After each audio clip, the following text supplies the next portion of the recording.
Am I the meanest? Pawn's drunk. Am I the prettiest? Pawn's drunk. Am I the baddest mofo low down around this town? Pawn's drunk. Well, who am I?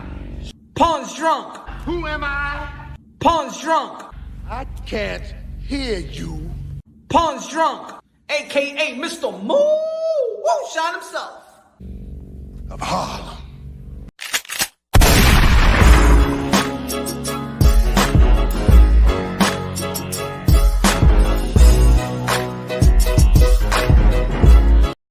You already know this is Pawn's Raw Boxing, aka Mr. Moonshine himself. Ladies and gentlemen, good morning, good afternoon, good evening, wherever you at this side of heaven. God bless you all. Dios te bendiga todito la gente. Hey. Y'all see the title. Y'all read the title, see the thumbnail. 1 year anniversary, ladies and gentlemen. 1 year anniversary. Last year, the boxing world had one of the, not one, but the biggest fight of that year. The biggest fight. Heavyweight bout.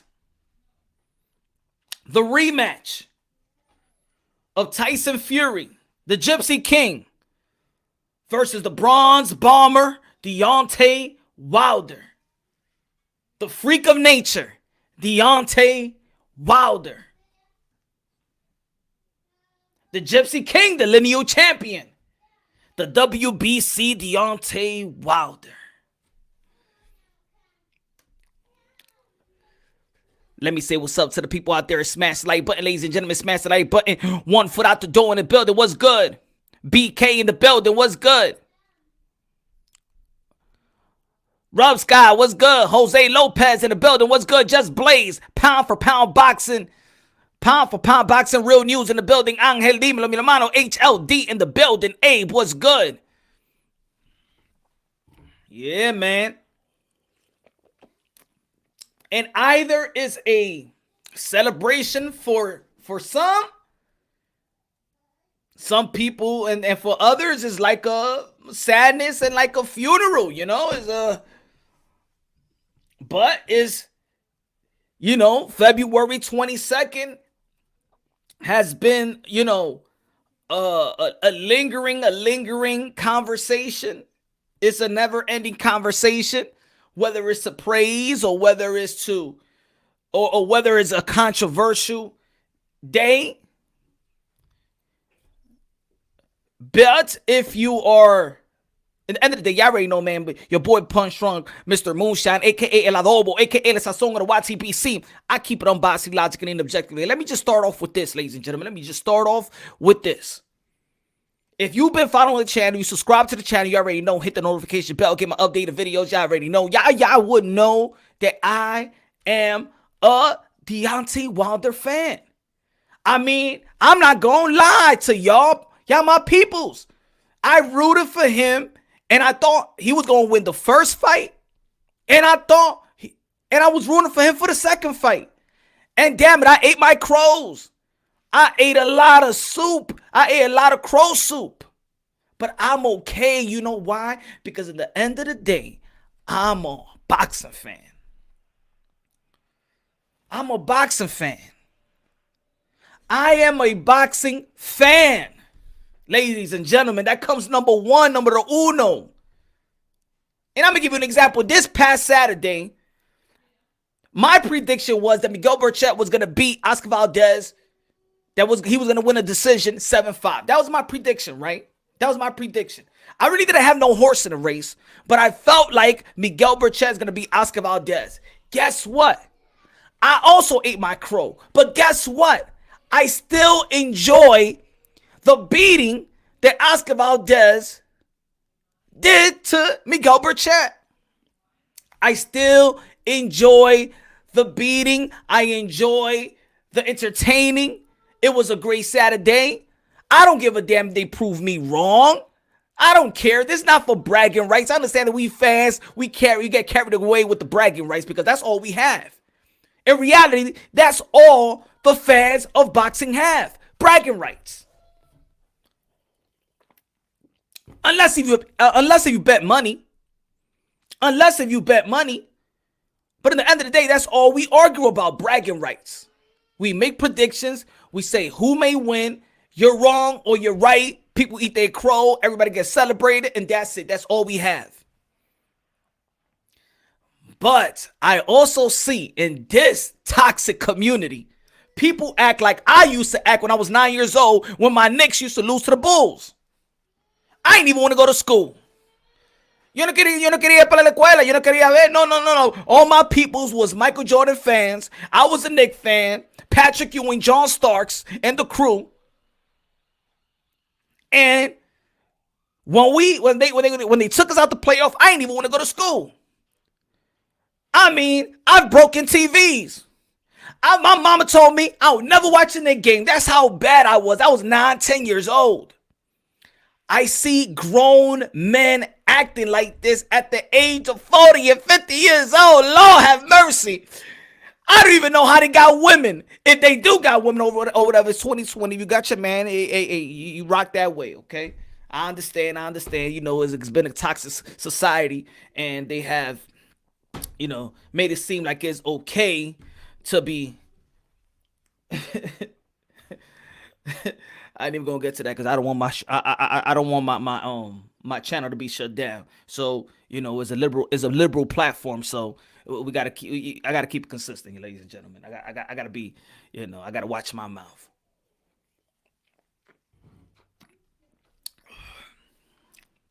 But look, this fight has brand. What's good? MMA champ. What's good? Brandon. What's good? Wrath of God. What's good? D-Style Boxing in the building. D-Style Boxing gonna join me in a few minutes. D-Style Boxing. Subscribe to D-Style Boxing in the building. Subscribe to D-Style Boxing HLD in the building. Subscribe to HLD as well. Also subscribe to Shadow Ghost. Shadow Ghost, my boy, got his new channel. Everybody subscribe to Shadow Ghost. Everybody subscribe to Black and Brown Boxing. Everybody subscribe to Transcendent Sports channel. Everybody subscribe to True School Sports. Well, I'm leaving now. I just want to give props.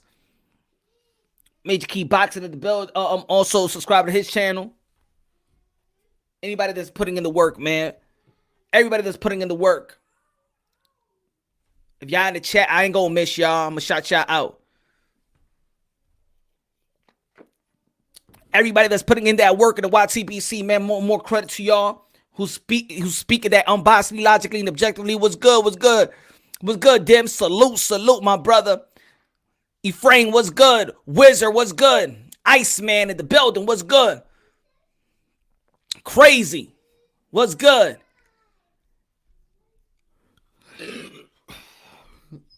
One-year anniversary. Can you believe it's 1 year anniversary already?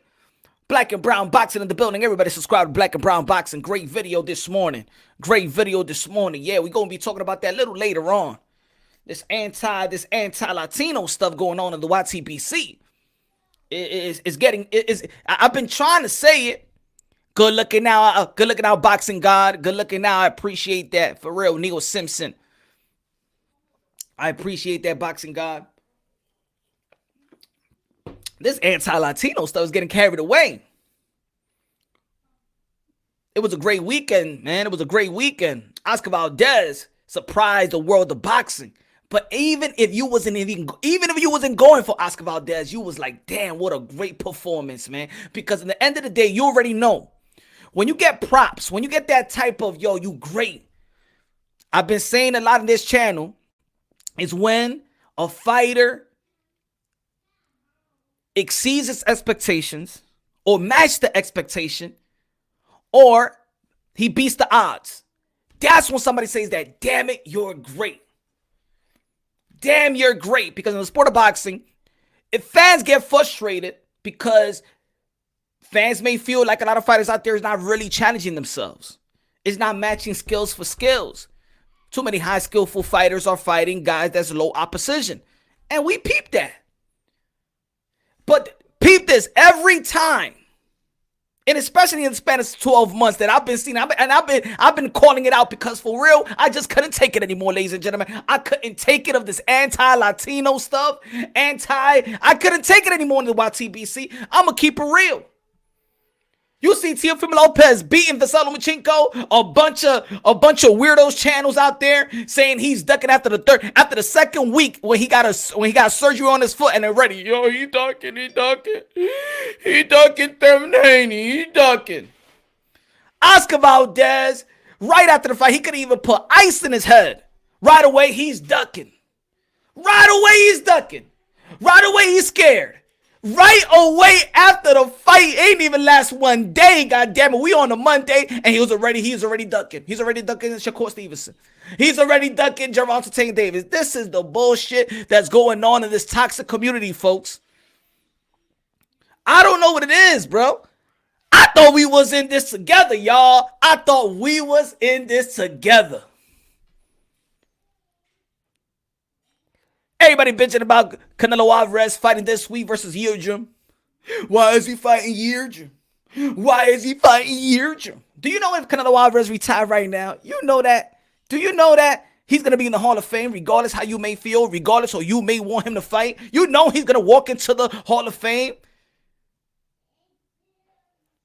And this is what I said the other day, y'all. People call feelings. But you know what? I know when you speak truth. When you speak truth, look at all the men and women out there that went out there and fought for truth and spoke truth. They got criticized. So I'm gonna give you a lesson, folks, especially in this toxic community in the YTBC. When you speak truth, for all those boxing content creators, when you speak truth, you're gonna get criticized. You're gonna get ridiculed. Because there's more people that live through perception. There's more people that can't handle the truth but are just comfortable with the lie. There's more people like that. Unfortunately, when it comes to sport, greatness is not relatable. Let's be clear, let's be honest. The reason why you could Google right now and be like, who is the most hated athletes? And look, I'm speaking about American culture. When you look at when you Google who's the most hated athletes, you know who you're gonna find? The greatest of their respective sports. You're gonna see LeBron James. You have seen Kobe. You have seen Tom Brady. You have seen Michael Vick. You have seen the greatest people are the most hated. Just like a society, the people that wanted to change laws, wanted to speak truth, wanted unity, those are the people that got, unfortunately, assassinated. And right now, people get their character assassinated when they speak truth. But it's getting carried away. It's getting carried away in the YTBC, and this is why I needed to speak about it as well. And of course, we're going to be moving on and talking about the 1 year anniversary of Deontay Wilder versus Tyson Fury, the rematch. And we all saw what happened. D Hodge in the building, Mr. Sinster in the building. What's good? We all saw what happened. 92, A, what's good? We all saw what happened. But there's people out there that want to believe in narratives that's being pushed. There's people out there that actually saw and want to be logical. There's people out there that are robots, and all we got to do is find a chip in their brain if they do got a brain. All we got to send these dudes to the yellow brick road. Go see the wizard. Go find a heart. Go fight some courage. Go find a brain, bro. Go find a brain. We need to send all these mother effers into the yellow brick road and see the wizard. It's either that or we're going to send them to Bellevue Hospital in New York because a lot of these dudes is mentally ill, bro. And the sad thing about it is that they're damn near 50 years old or past 50. And you know, if they're in their 50s or late 40s, time is running out. You know, when you speak to your grandpa, your grandma, their mind don't change. Their mind ain't gonna change.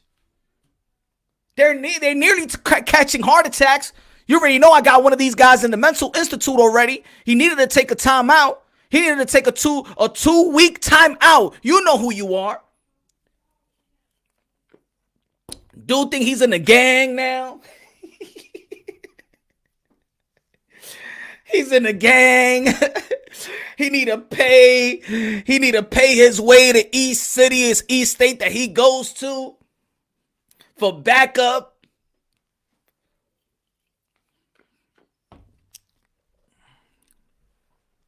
And this is not me. This is not my fault, y'all. I ain't putting the pressure. It's not me. It's not me. It's that they figuring out that the narrative, they're drowning in their own narrative, bro. That's what it is. It's not me. I'm not doing it. I'm not going after you. You going after yourself. All I'm doing is showing you the mirror. And you scared to look at yourself. That's all I'm doing.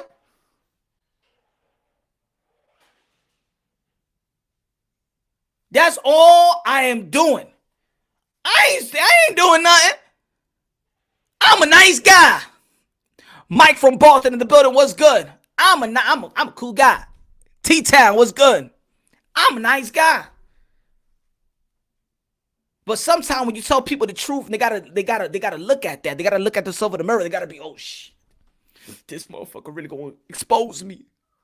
Because that's why it hurts. That's why I got this guy going berserk. That's why I got this guy throwing blood signs. I got this guy going cuckoo. Cuckoo for Cocoa Puff. I got this guy going cuckoo. Not because of me. It's because now he is drowning in their own narratives, and they all drowning in their own narrative. And at the end of the day, you know why they're paying attention to your boy Punch Drunk? It's because I'm speaking truth, and I'm calling it out. And I'm pitching a nerve. That's what it is. Don't get mad because I'm telling you the truth. Don't get mad because I called out your narrative pushing and you already failed on that narrative, in which we're going to be talking about that narrative pushing as well when it comes to the Deontay Wilder to Tyson Fury. And none of y'all motherfuckers could show proof. None of y'all could show proof. Yet in the same community, we suffer.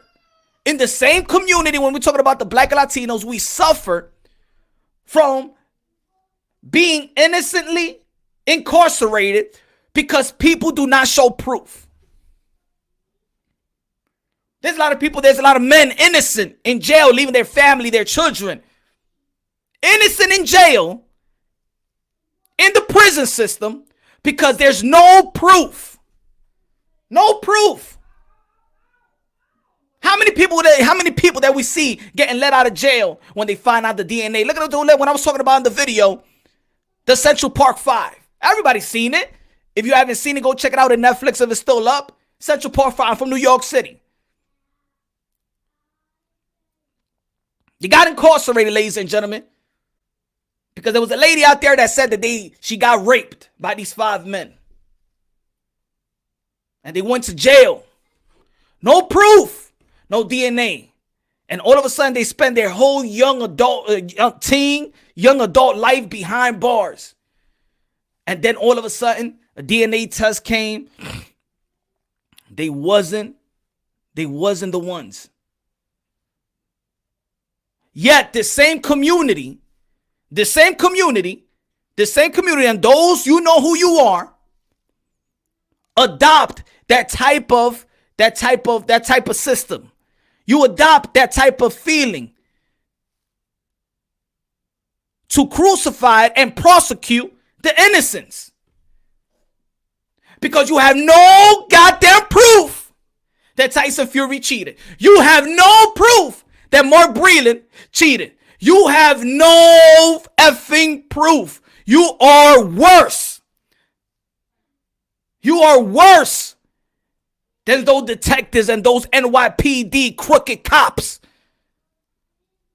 and the DA and all those prosecutors and everybody in the judicial system that got these 5 men locked up, the Central Park 5s. You are worse than them.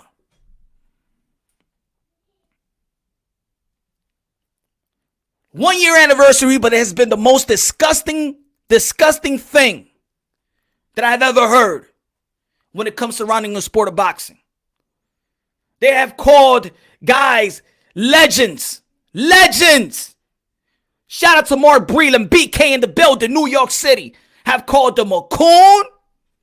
Have called him Uncle Tom, Sambo, all the derogatory names you could think of with no effing proof.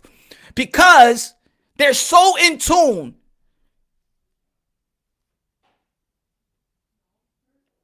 in picking out the pubic hairs of the bronze bomber, Deontay Wilder. They're so in tune in going below the balls and picking out the strings of the hair, put it in their food, and eat it up. That's how sick these people are. Because they're not about boxing, ladies and gentlemen. They're not about boxing. They're about pushing a narrative, and they're about pushing and disowning their own people, because they know the business model of divide and conquer. They know how to capitalize off the emotions of the oppressed people in America. And you who subscribe to them, you just another robot, buddy. Hey, but they could tell, and this is why they answer back to Punch Drunk. This is the reason why they want to come and answer to Punch Drunk. Because if I was just a troll channel, you wouldn't answer to a troll. If all I'm saying is a lie and I'm a bum, right? You don't pay attention to bums in the street. You don't pay attention to a bum in New York City when you drive the subway. Even when they ask it, can I get some change? Can I get some change? You don't even notice. Hold on, I ordered some food.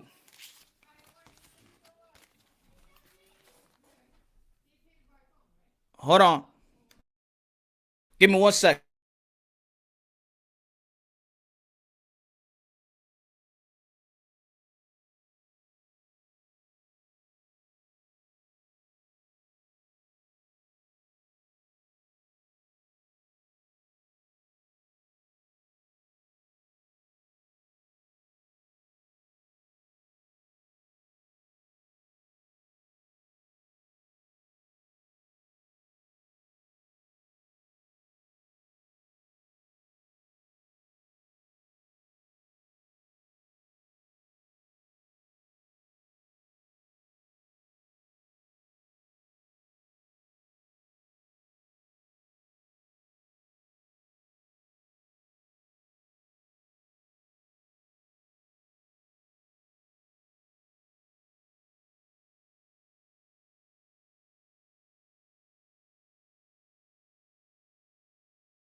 All right, sorry, folks. Yeah. Gotta order some food. You know what I'm saying? Gotta give them the tip. I was giving them the tip. Anyway.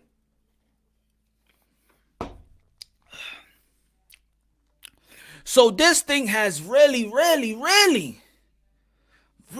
have set a tone.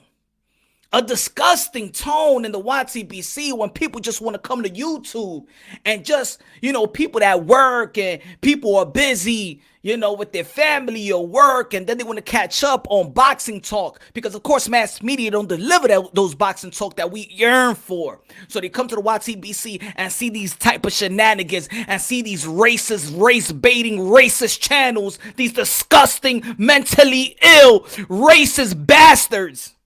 Sick individuals that need our prayer. That's all. That need our prayer. That's all. 1 year anniversary and people say, but we gotta wait. We gotta wait for what? I don't gotta wait for shit. We don't gotta wait for nothing. Nothing we don't gotta wait for. And as a boxing community, what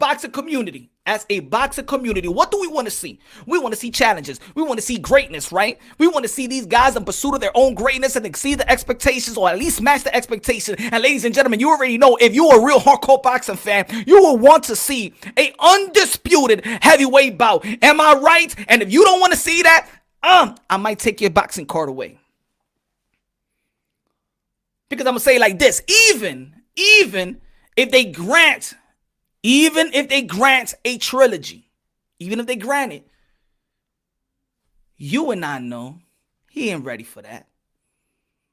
You and I know that the Bronze Bomber is not ready for that. And this is speaking from a Wilder fan. But I ain't no dummy. I know my effing boxing. I ain't no dummy. If I seen a man get outboxed and then the next fight I see him get outslugged, you think as a fan I will want that guy to go back in the ring with a new trainer? Meaning you got to develop some relationships there. Excuse me. And a real trainer will tell you that it takes 2 to 3 training camps so he could get acquaintance with his own fighter. The fighter could listen to his trainer, create the type of chemistry that they may need, right? 2 to 3 training camps. So he got a new trainer. Last fight, he got beaten up bad, punished, to the point where they stated that there's a dent. If there is a dent in the head, this is not what I said. This is what they have said. If I think and I care for fighters like I do, because these are my modern-day warriors, modern-day gladiators, they put their life on the line for pure entertainment. Everybody knows that that's the catchphrase, and I truly, truly mean that. Just like we was watching Oscar Valdez and Miguel Burchett, and many of us was like, you know what I'm saying? Yo, they got to stop that fight, throw in the towel or something. Like, yo, he catching a beat, and he's catching all these left hooks for real, man. These left hooks is flying like crazy. 1 foot out the door. Good looking out, my brother. Good out. Yo, good looking now, my brother. 1 foot out the door. Good looking now, my brother. God bless you. God bless you.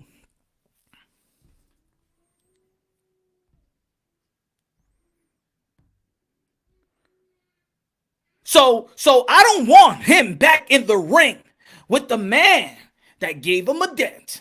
No, not ready for that. No. New trainer, has surgery, long layoff, and the dude got your number. And the dude got Deontay Wilder's number. As a fan of Wilder, I do not want this man back in the ring just yet. That's a smart fan.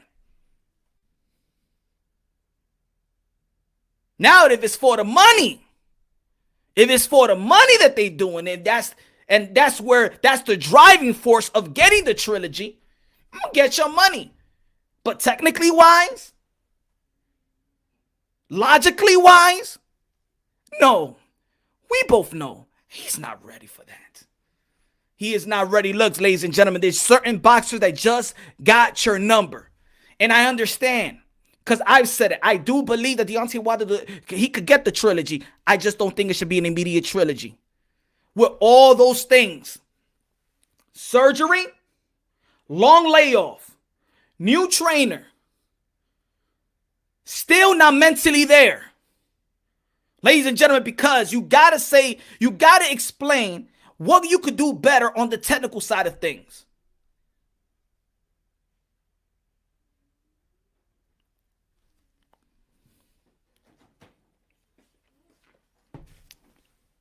Thank you. I just don't think he's ready. He ain't ready. So, but look, ladies and gentlemen, there is some good. There is some good. You know why? Because me watching a fight.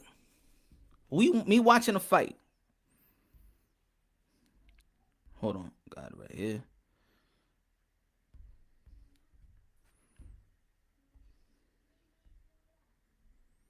Because me watching a fight, when I was going for Wilder, I said Tyson Fury, I don't want Tyson Fury to tippy-toe his way into victory like he did with Klitschko. I want to see, this is the reason why I believe that the heavyweight division woke up from his coma. Because we have somebody finally that's knocking people out. Deontay Wilder and Anthony Joshua woke up the heavyweight division from his coma. Now, we got to give credit where credit is due. Deontay Wilder, Anthony Joshua woke up the heavyweight division from its coma. They were delivering the type of knockouts that was very, very needed in the sport of boxing. Because when the heavyweight is on top, when the heavyweight is going, the whole boxing industry is going. Not Tyson Fury beat Klitschko, but then he went through his hiatus. And guess who held it down? No matter if you like it, no matter if you're a fan or not, Deontay Wilder, Anthony Joshua held the heavyweight division down. And of course, there's going to be people out there be like, oh, look at his resume. At the end of the day, the dude is knocking out every man they put in front of him. And I also take it into consideration that the dude just walked in the same gym. And Deontay Wilder, in his recent interview with Watson, said that he actually started boxing at the age of 21. So to accomplish what he have accomplished, that's great. That is great. I admire the man. I admire that the man stepped inside the gym to take care of his daughter. That is honorable. I understand that the man didn't walk inside that gym to be Muhammad Ali, to be George Foreman, to be Mike Tyson, to be Larry Holmes, to be Jack Johnson, to be Joe Louis. He didn't walk into the gym to be great. He walked into the gym to take care of his daughter. And for any man out there, and for any real fathers out there, you know that is honorable.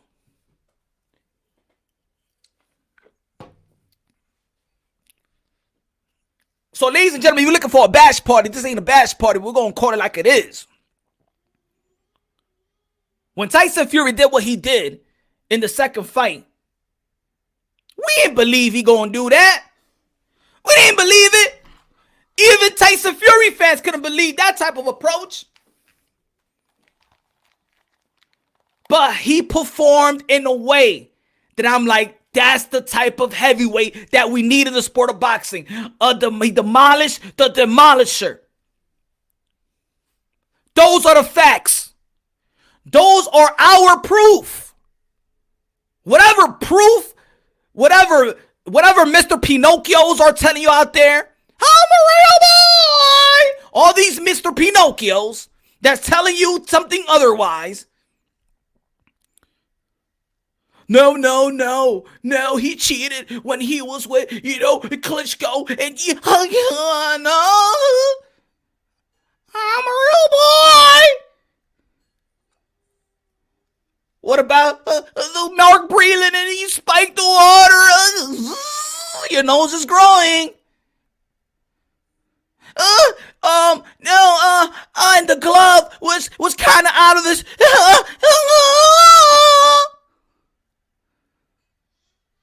A bunch of Mr. Pinocchios is running around this YTBC.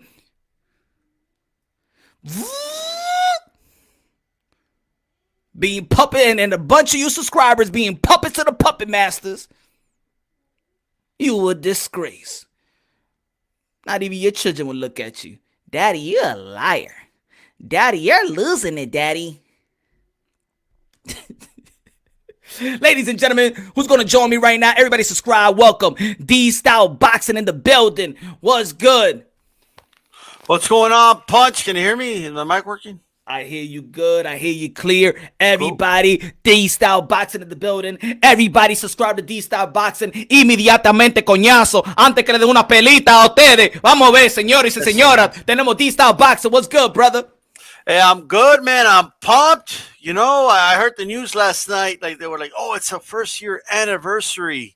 And I was like, oh, great. You know, great performance by – this is what a normal boxing fan would say. It was a great performance by Fury. He blitzed Wilder, caught him off guard. You know what I mean?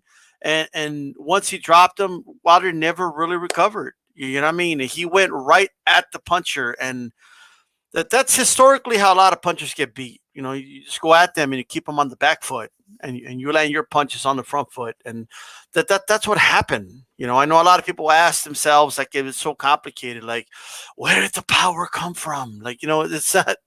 Look, it's really simple. Honestly, all you got to do, and I have the receipts to show this, guys. He hurt him in the 12th round of the first fight with a right hand. Okay, he hurt Wilder after he got up, right. Now, some people think that was a knockout, but last I checked, if you beat the 10 count, it's not a knockout, right?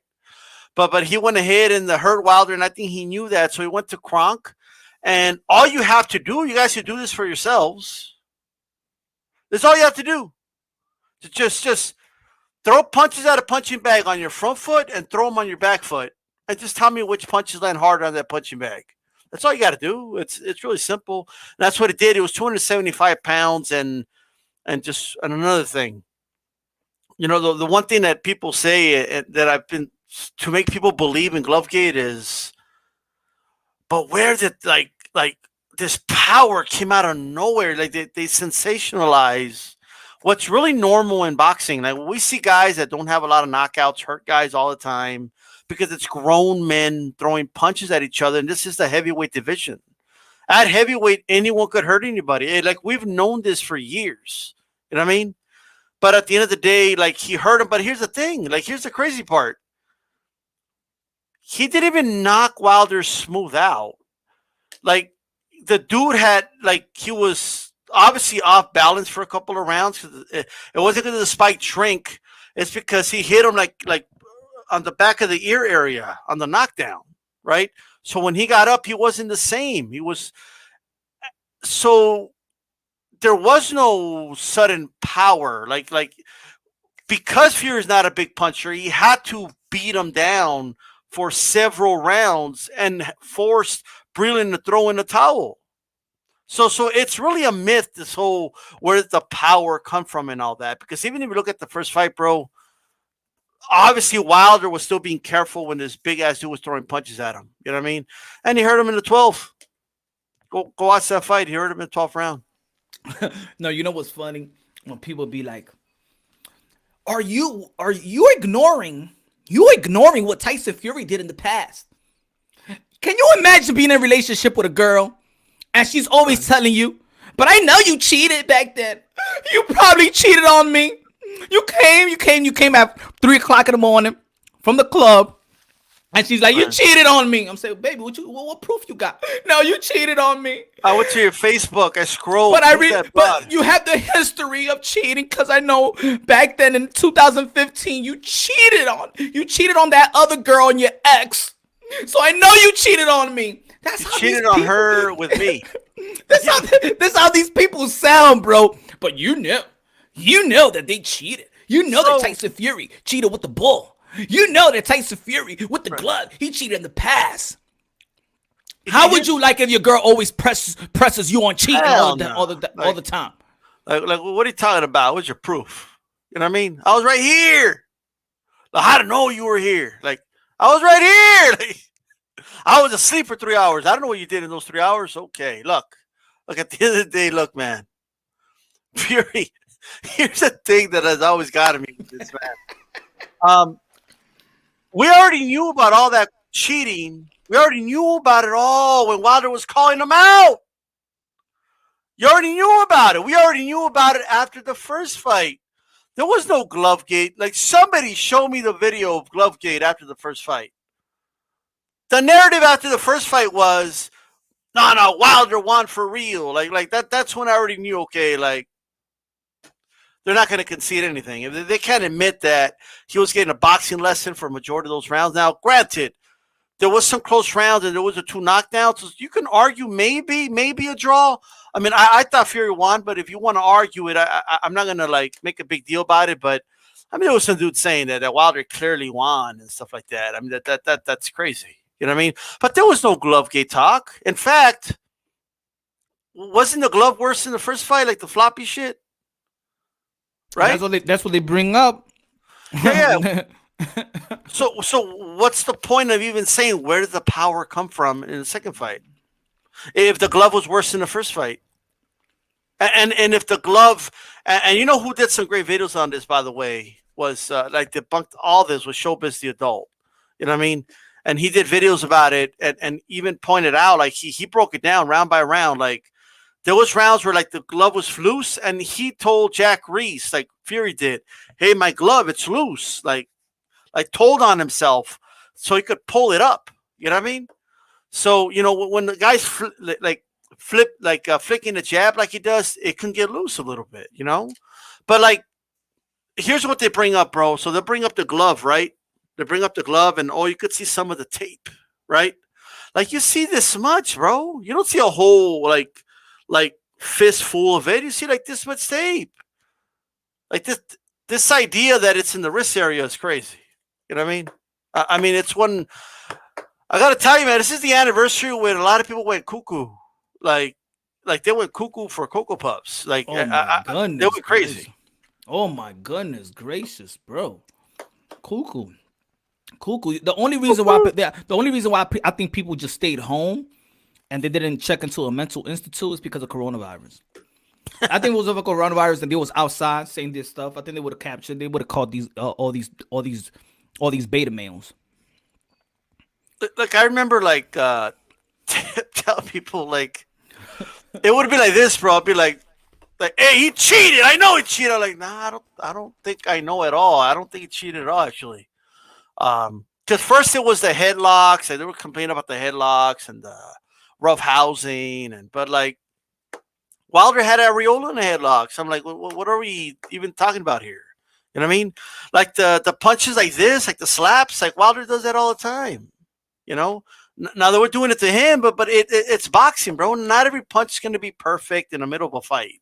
You know, but this is what I was hearing, bro. Like, I just got to say, look, I was hearing if Wilder was doing those roughhouse tactics, like oh, they would have disqualified him and all this and that. Like, man, look, dude, and I know what the insinuation is. If the black guy was doing it, okay, then they would disqualify him. That's the insinuation, right? It would just keep it real. So they never disqualified B-Hop. They never disqualified Lennox Lewis. That dude fought dirty as fuck. You know what I mean? Grabbing Tyson in the back of the head and uppercutting him and shit. So I don't know about that one. You know what I mean? Like, I thought that was a stretch. Good looking out, Unravel Boxing Talk. Good looking out. Subscribe to Unravel Boxing Talk. Everybody, good looking out, my brother. Appreciate that. Sure. Yo. I mean, the conversation, probably they're happy about this. I think you know what? I think that they kept on talking about it because they keep on talking about it, even though that people are disgusted with what they're hearing. But it's actually it got to the point where it got actually entertaining. Unfortunately, to the point where, you know, it's just funny. It's just funny how 50-year-olds and people close to 50 would just go down. It's just funny, man. It's just funny how they will go that low. That low. I mean, like no brain cells whatsoever. And then dragging a whole bunch of people down with them. Right. That's the sad part.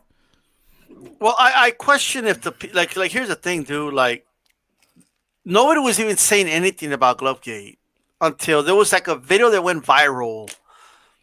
Like, the accusations changed because I kept track of it. Right. So the first accusation was a real stupid one, which is why they moved on. The guy made a video claiming that Fury had a bag inside the glove and was like swinging it. You know what I mean? That was the accusation. And then it came out, like someone quickly pointed out, like, whoa, guys. That was the first fight. That footage is from the first fight, not the second fight, right? That was the first thing that they went with, right? Now, granted, remember, the one he knocked him out in or stopped him in was the second fight, not the first fight. The first fights were where Wilder said he couldn't hit him hard, that he's feather-fisted. So how much do we take that he had an advantage in that first fight like that? You know what I mean? So that was that. Now, I remember vividly having debates on my panels, telling people, look, what did the damage was not the floppy or whatever you want to call it, hook. It was the right hand, right? So what Fury does is, first of all, it was not in the wrist area. He holds the head momentarily. You know, that's why it looks like a slap.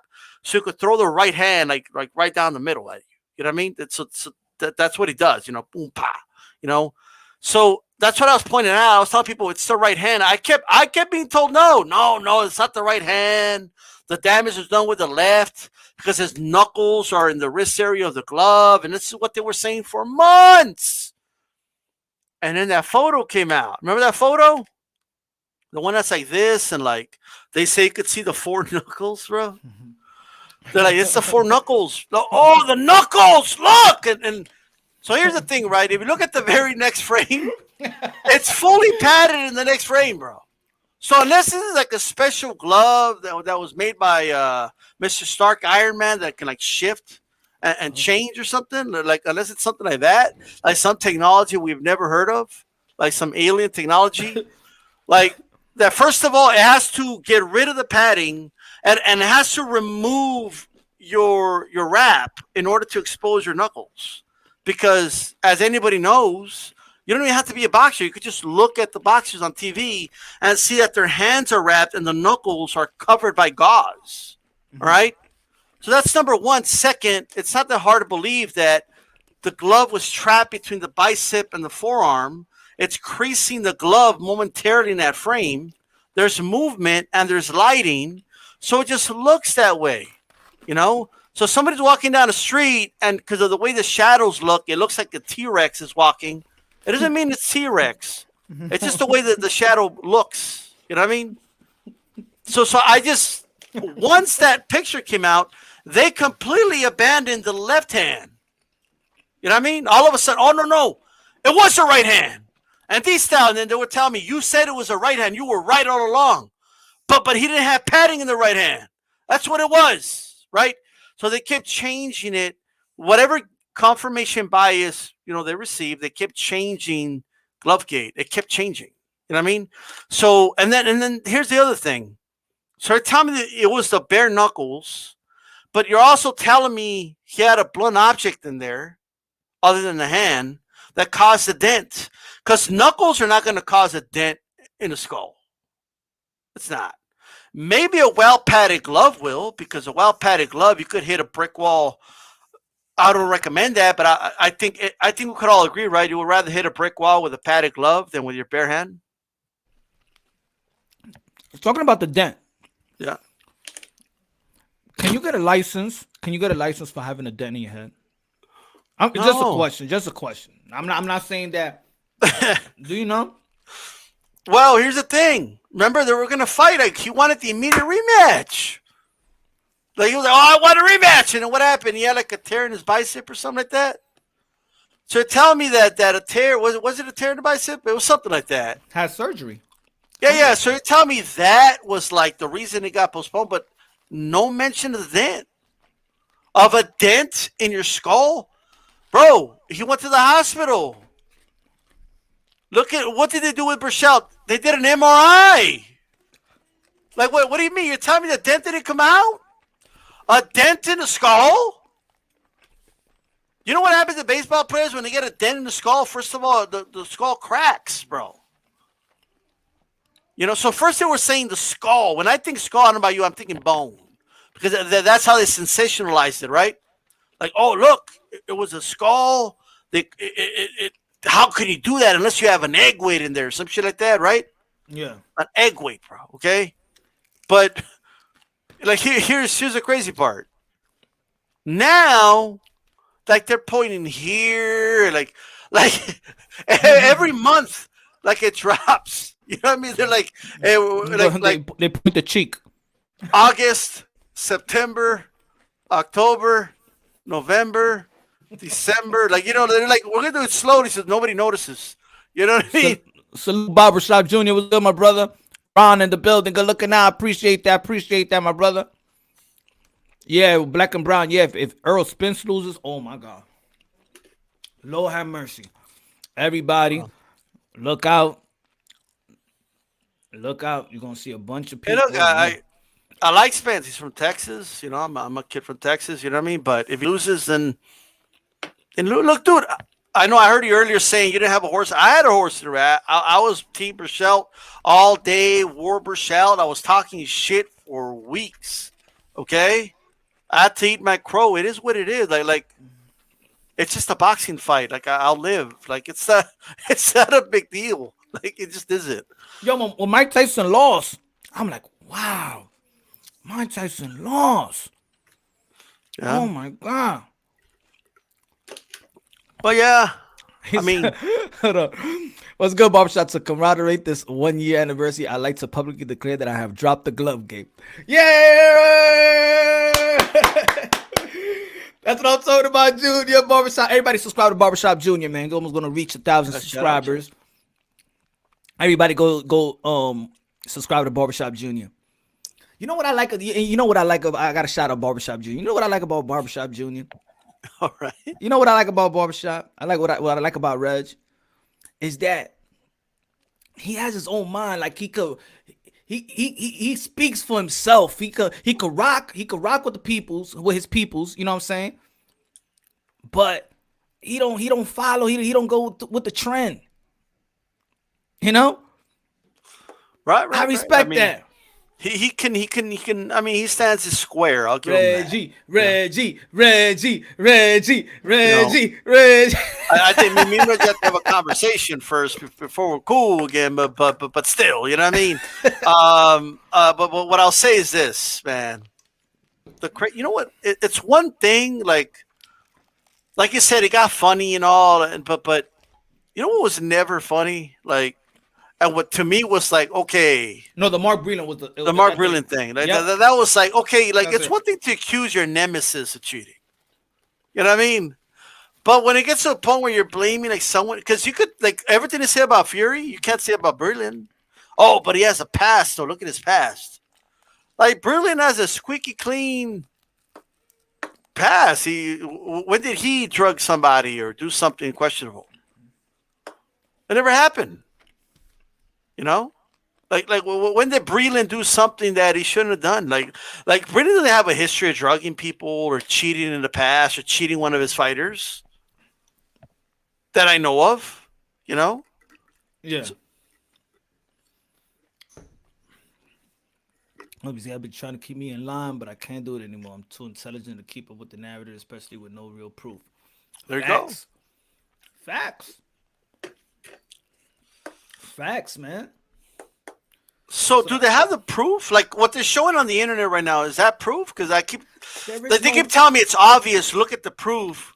No, but just wait. Because if that was real proof, they could take into some type of court of law, something. Right. It's not real proof. And the thing is, it's dangerous. And this is what I was saying earlier when I started: is that we live in a community in which there's a lot of men. Black and Latino men locked up innocently, bro, with no proof. And then they spend their whole life, 20 years, and they come back out after, now there's the proof. They found the real person, the DNA test. We live in that community, bro. That's our community as well. And we doing what the enemy is doing. Now in this community, you're really going to do to Mark Breland what they do to what we fighting against. And this is when I know that these people do not care about their own people, bro. They don't care, bro. This is all a hoax. This is all the way. This is just a business model to make money. And they know it. And they know it. And maybe they got to the point where they're making significant money in which they need that now to satisfy their bills. Damn, is it snowing already? Damn, it's snowing again, bro. You guys should keep the snow. You guys should keep that snow. Yo, bro. My God, bro. It's snowing again. Well, where I'm at, it's always snowing. But keep it over there. That's what got me mad, bro. That's what got me mad. You know how many even women out there, and there's women out there that are victims, but then there's women out there that says that they've been drugged, they've been raped, just trying to get money. It's in our community, bro. And you gonna do that to Breland, and then call him all the names in the book? Call him all the names in the book. And then now they're going after the son. Now they're going after Anthony. We had a conversation. He's getting death threats for honoring his father, to honor his name. And nobody's going to talk about that. Nobody's going to talk about that. That's the sick part, bro. That's the sick part. And this is all because of a fight. One fight. Tyson Fury. Yeah. Deontay Wilder. One fight. One loss. And you create all of this. Y'all created all of this for personal gains. It's sick. Yeah. It's sick. And somebody got to call it out. All because somebody lost the fight. Just because. Can you imagine, fight. One fight. All, it's not like his career is over. Deontay Wilder's still top 3 heavyweight. He's still top 3 heavyweight. His career is not over. I got to tell you guys. Let me tell you guys something. Okay? Valdez moved up from weight, and then he couldn't, I think that poncho was too heavy for Burchell. Okay, walking into the ring, he looked the same. Like when I saw him, I was like, they got him. Like they got Burchell, bro. I'm not gonna accept the loss. And if you guys tell me otherwise, I'm gonna kill you. You hear me? I'll kill you. There's no way that Oscar Valdez is gonna gain that power overnight. That one punch knockout power. Oh, but now no. Now is that Oscar Valdez? He's with Eddie Reynoso and he's working out with Canelo Alvarez. So now he's eating the Canelo meat. That's what it is. Done. There's some people that think like they got it. Like they put like these things together, right? And they think they got it. Like they're like, oh yeah, that's right. But this is why I say that there's no new fans coming into the sport of boxing. There's no new fans coming into the sport of boxing. And you can even check it. Like you got a channel. You got a channel, right? And you check your analytics, right?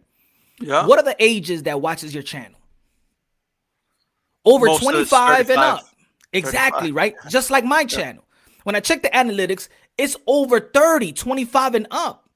Meaning that not even teenagers are really paying attention to the sport of boxing because there's no new fans coming in the sport of boxing, and this is why they're trying to piggyback off these YouTubers and having the likes of Devin Haney being the undercard to the Logan and KSI. That's embarrassing. That's how low boxing has gone.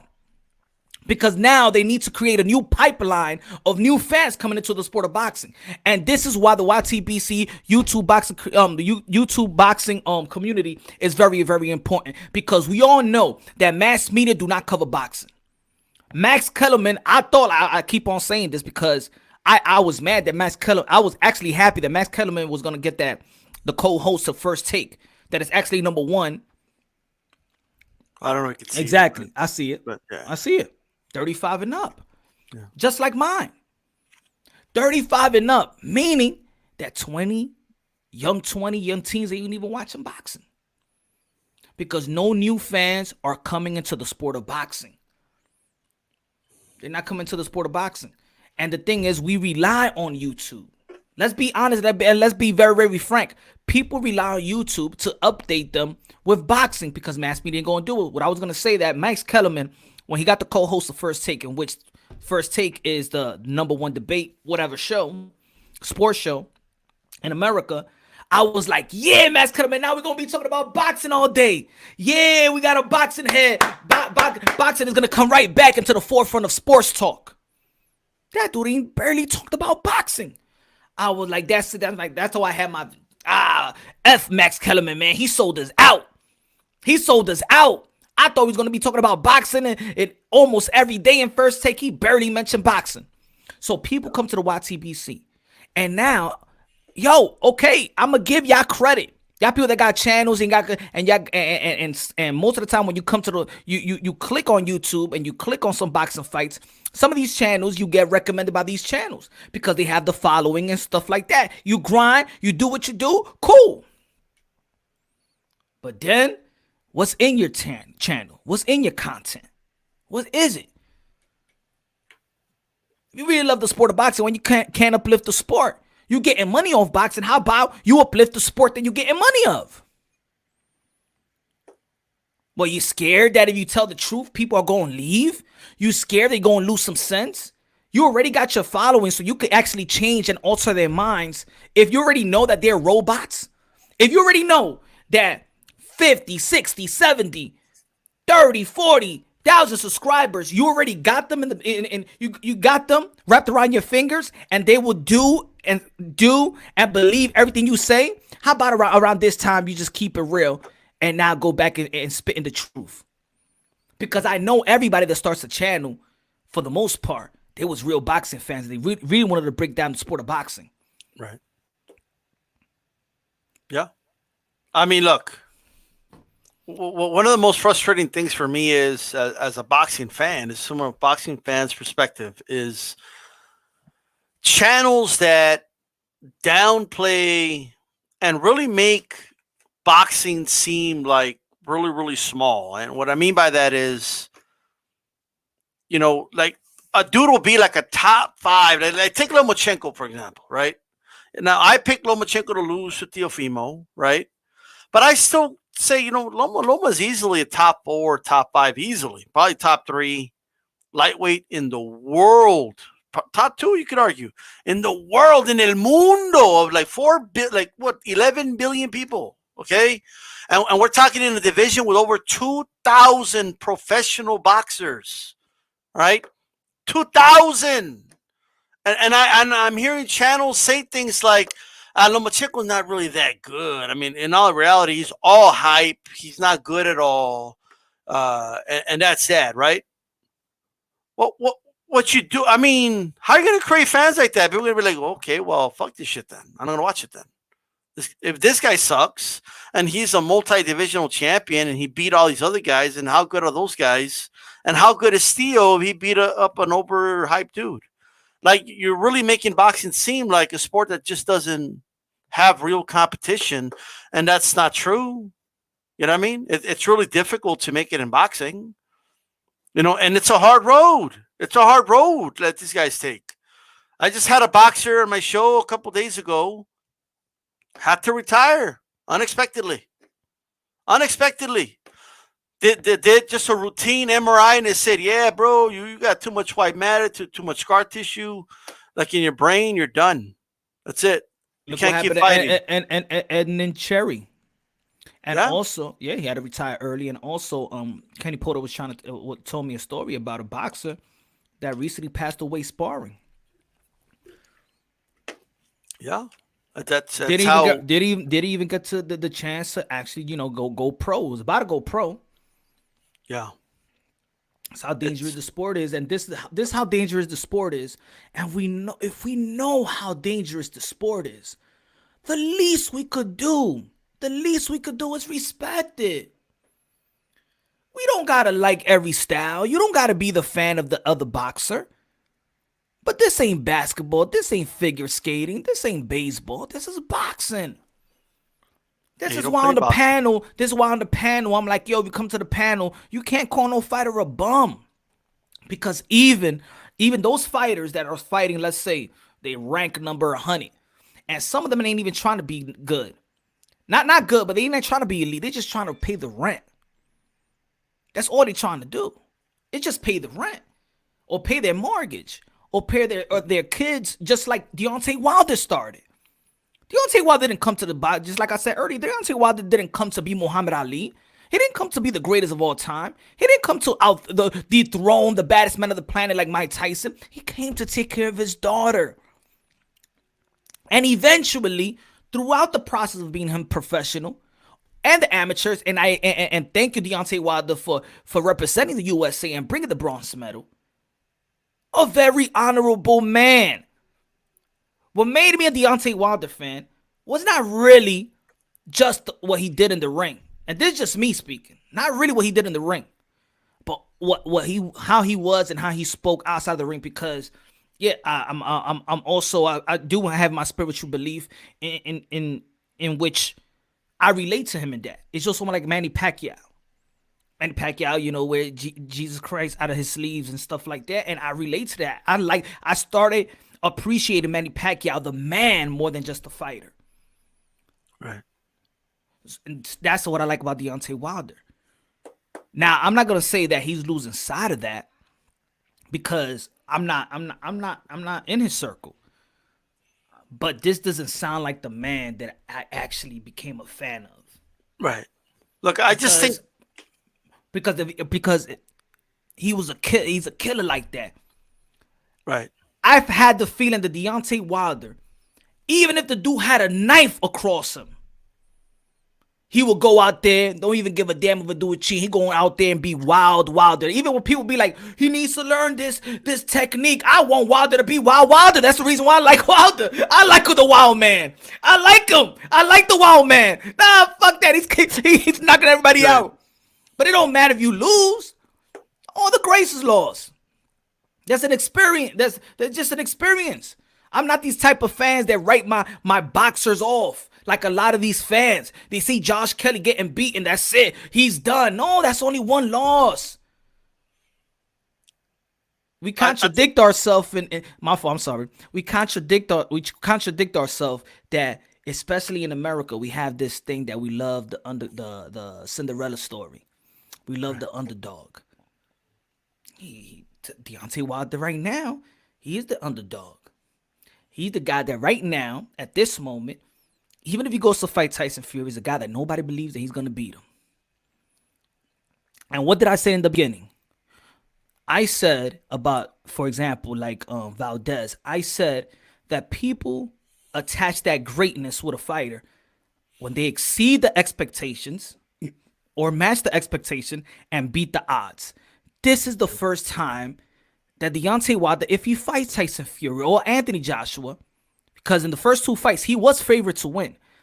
This is the first time that he's going to beat the odds. This is the first time that if he gets through with a fight, in which I just feel like he shouldn't go at Tyson Fury right now. He should take a tune-up, in my opinion.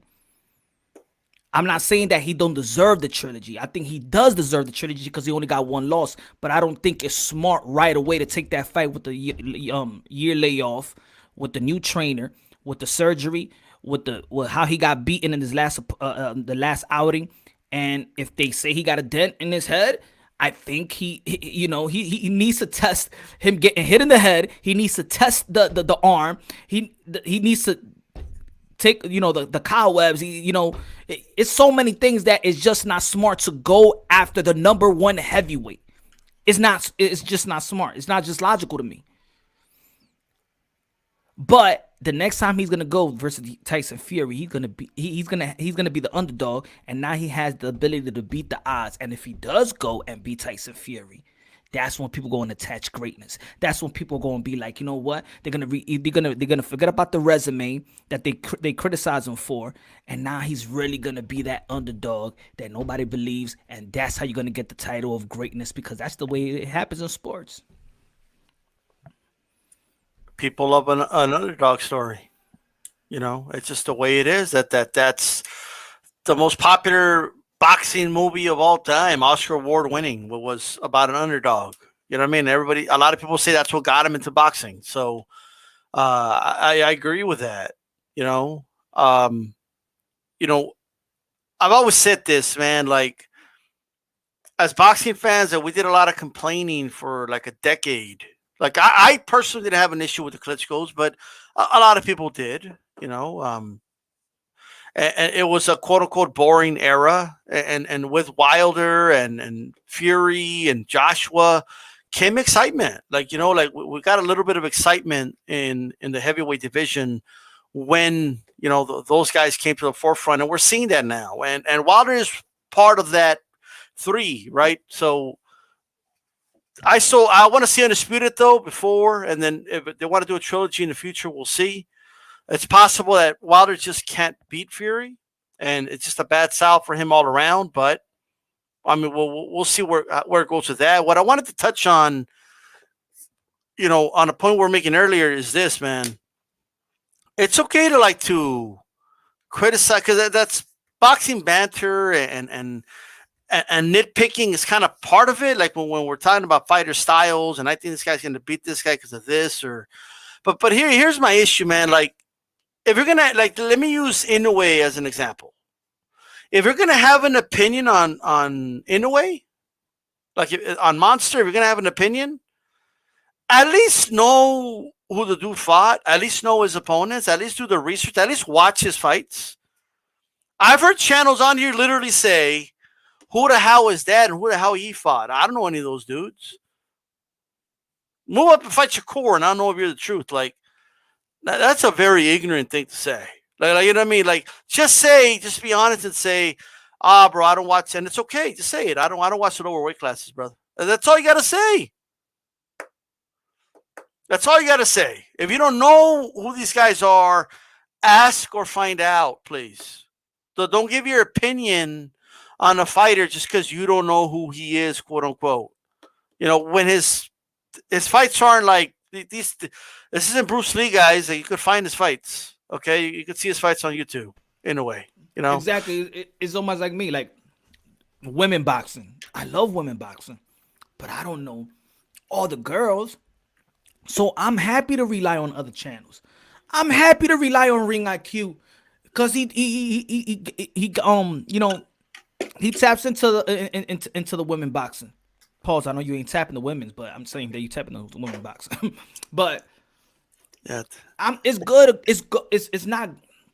I don't need to be like, okay, I gotta know everything about this. No, I'm good to go to another channel and be educated. I'm not this ego. I think a lot of people are so ego. They got too much ego that they don't want to learn. I love learning, bro. I love learning. I love being challenged.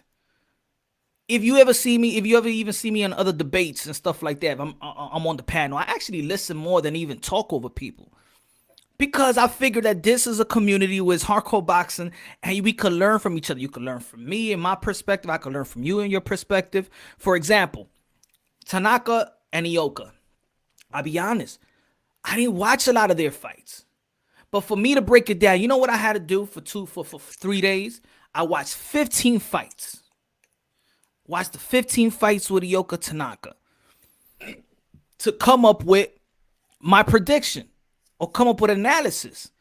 I didn't just. I'm saying in my mind, nah. Like I could actually just like a lot of people fake the funk, like act like they know what they're talking about. Nah. You know what I'm going to do? I'm going to watch all their fights and then give my assessment. I stayed up, bro, for a whole till 7:00 in the morning, watching a bunch of Ioka and Tanaka fights. Because then I'm dedicated not only to the sport, but give a fair assessment, and also be fair to my subscribers. Yeah. And to the fighters and to the fighters. Do these guys even know, like, Valdez literally just said, right? He couldn't even get the words, "Oh, I accomplished my dream," out of his mouth. Before these dudes were out here on Twitter, on YouTube saying, "Oh, he's ducking Shakur." Dude, the announcer couldn't even finish saying "and the new," like he couldn't even finish saying those words before. Like I heard, he's ducking. He's ducking. He just won the fight of his life. Can he celebrate for a couple days? Like, can we just be like, man, what a performance, and talk about the fight we just saw? They're not going to fight tomorrow, either way, right? So can we just talk about that for a little bit? And I get it. You remember when Floyd Mayweather in the press conference with Deontay Davis, when he took the mic and he's like, yo, he just want the fight. Y'all gonna want him to fight.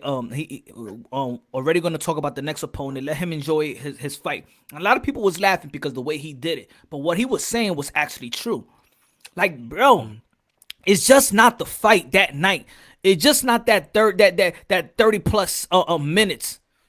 It's the training camp. It's the sacrifice of you not seeing your wife and your kids, going to another state to work out, putting your life on the line, feed your family. It's a lot of sacrifice to do this in this sport.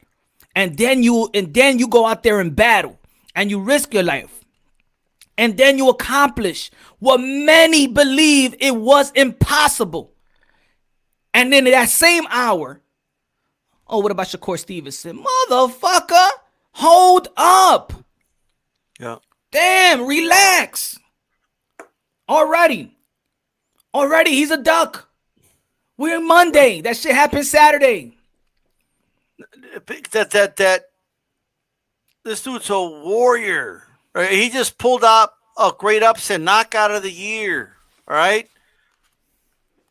Like the conversation should be, what a win by Valdez. Dudes haven't even broken down the fight yet about his strategy, how he beat Burchell, how and really in most of the rounds dominated. Outside of two that were competitive that could have gone either way, right?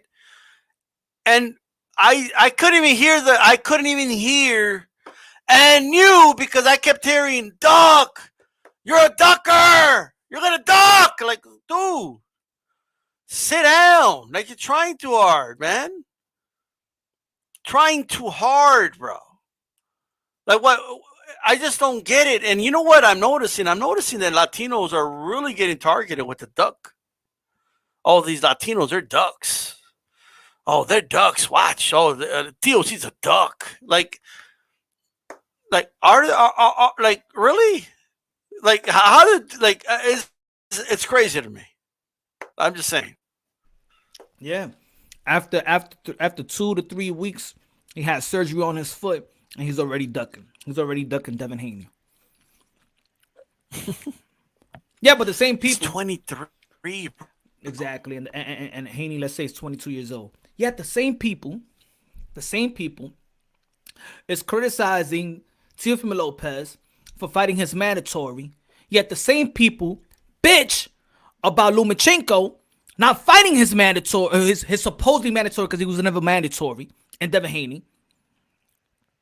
I don't get it. Keep it consistent. Do you no? And then they excuse my language, bitch about Canelo Alvarez for not fighting his mandatory Charlo, but then y'all bitch about Teofimo Lopez by fighting his mandatory George Kambosos. And this is why there's people right there be like, okay, is this a race thing? Is this a target to Latinos? What is it? So you're criticizing these guys for not facing their mandatories. Yeah, you don't want Teofimo Lopez to duck his mandatory, don't you? You don't want that. Why you want Teofimo Lopez to duck his mandatory? To do the same what Lomachenko did to David Haney? You ain't like it. To do the same thing that Canelo Alvarez did to Jamal Charlo? You don't like that. How about you cut the same break for Teofimo Lopez? How old is Jamal Charlo?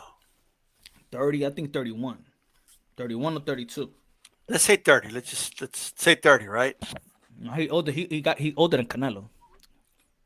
Remember, Canelo is Teofimo is going to be his age in 2028. Just think about that.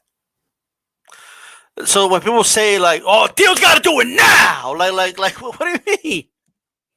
If we go by Jamal Charlo, even Jamal Charlo standards, right? He's got 7 more years to do what you guys are asking him to do. I think he's got time, right? At 23 years old, were people demanding that Jamal and Jermell fight everybody now? Like this moment when I want? No, that's what you want. Lomachenko fans still want that get back. Lomachenko fans are saying, if you don't give Lomachenko the rematch, he's ducking. You know what I mean? Like, that's what they're saying. All right? Over there in Australia, Kambosos fans are like, yo, our dude earned a shot. You got to fight him. Like, if he don't fight Kambosos, what are people in Australia going to say? Hey, he's ducking our dude. He was a mandatory. You know what I mean? So, Haney fans are the only ones claiming, like, when you're on top, you can't, it's not the Royal Rumble, right? You can't fight everybody. Like, you know what I mean? So someone's going to accuse you of ducking, right? That's the same predicament Canelo's in. Doesn't matter who Canelo fights. Canelo could fight Jamal next. People keep saying, oh, he's ducking Jamal, he's ducking Jamal, right? Guess what Triple G fans are going to say? Oh, he's fighting Jamal to duck Triple G. Oh, he's fighting, he's ducking Andre. That's why he took the Jamal fight. Oh, he's you know what? He's ducking Plant. He's ducking Benavidez. You know, it doesn't matter who you fight. They're going to accuse you of ducking. So that's why the resumes matter, right? So when you look at Teofimo's resume and when you look at Canelo's resume, right? Well, when you look at Jermel's resume, these guys are fighting the top opposition, the champions, and unifying, right? Mm-hmm. That's what they're doing. When you put next to me someone whose resume is kind of right? I don't know what to say about that because look, Devin Haney's a good fighter. He reminds me more of Corey Spinks and Floyd Mayweather, but it is what it is. Okay.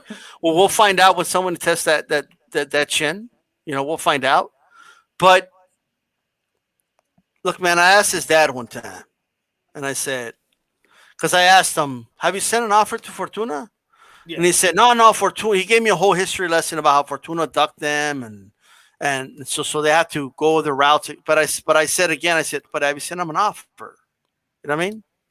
And then he said, he gave me this long speech. And then I told him, well, did he send Gamboa an offer?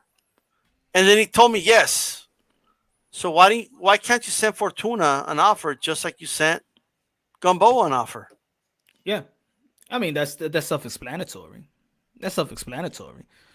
Texas Bulldog Boxing, soy raza, but Ryan and Tio Made, male Haney fan, zero cap.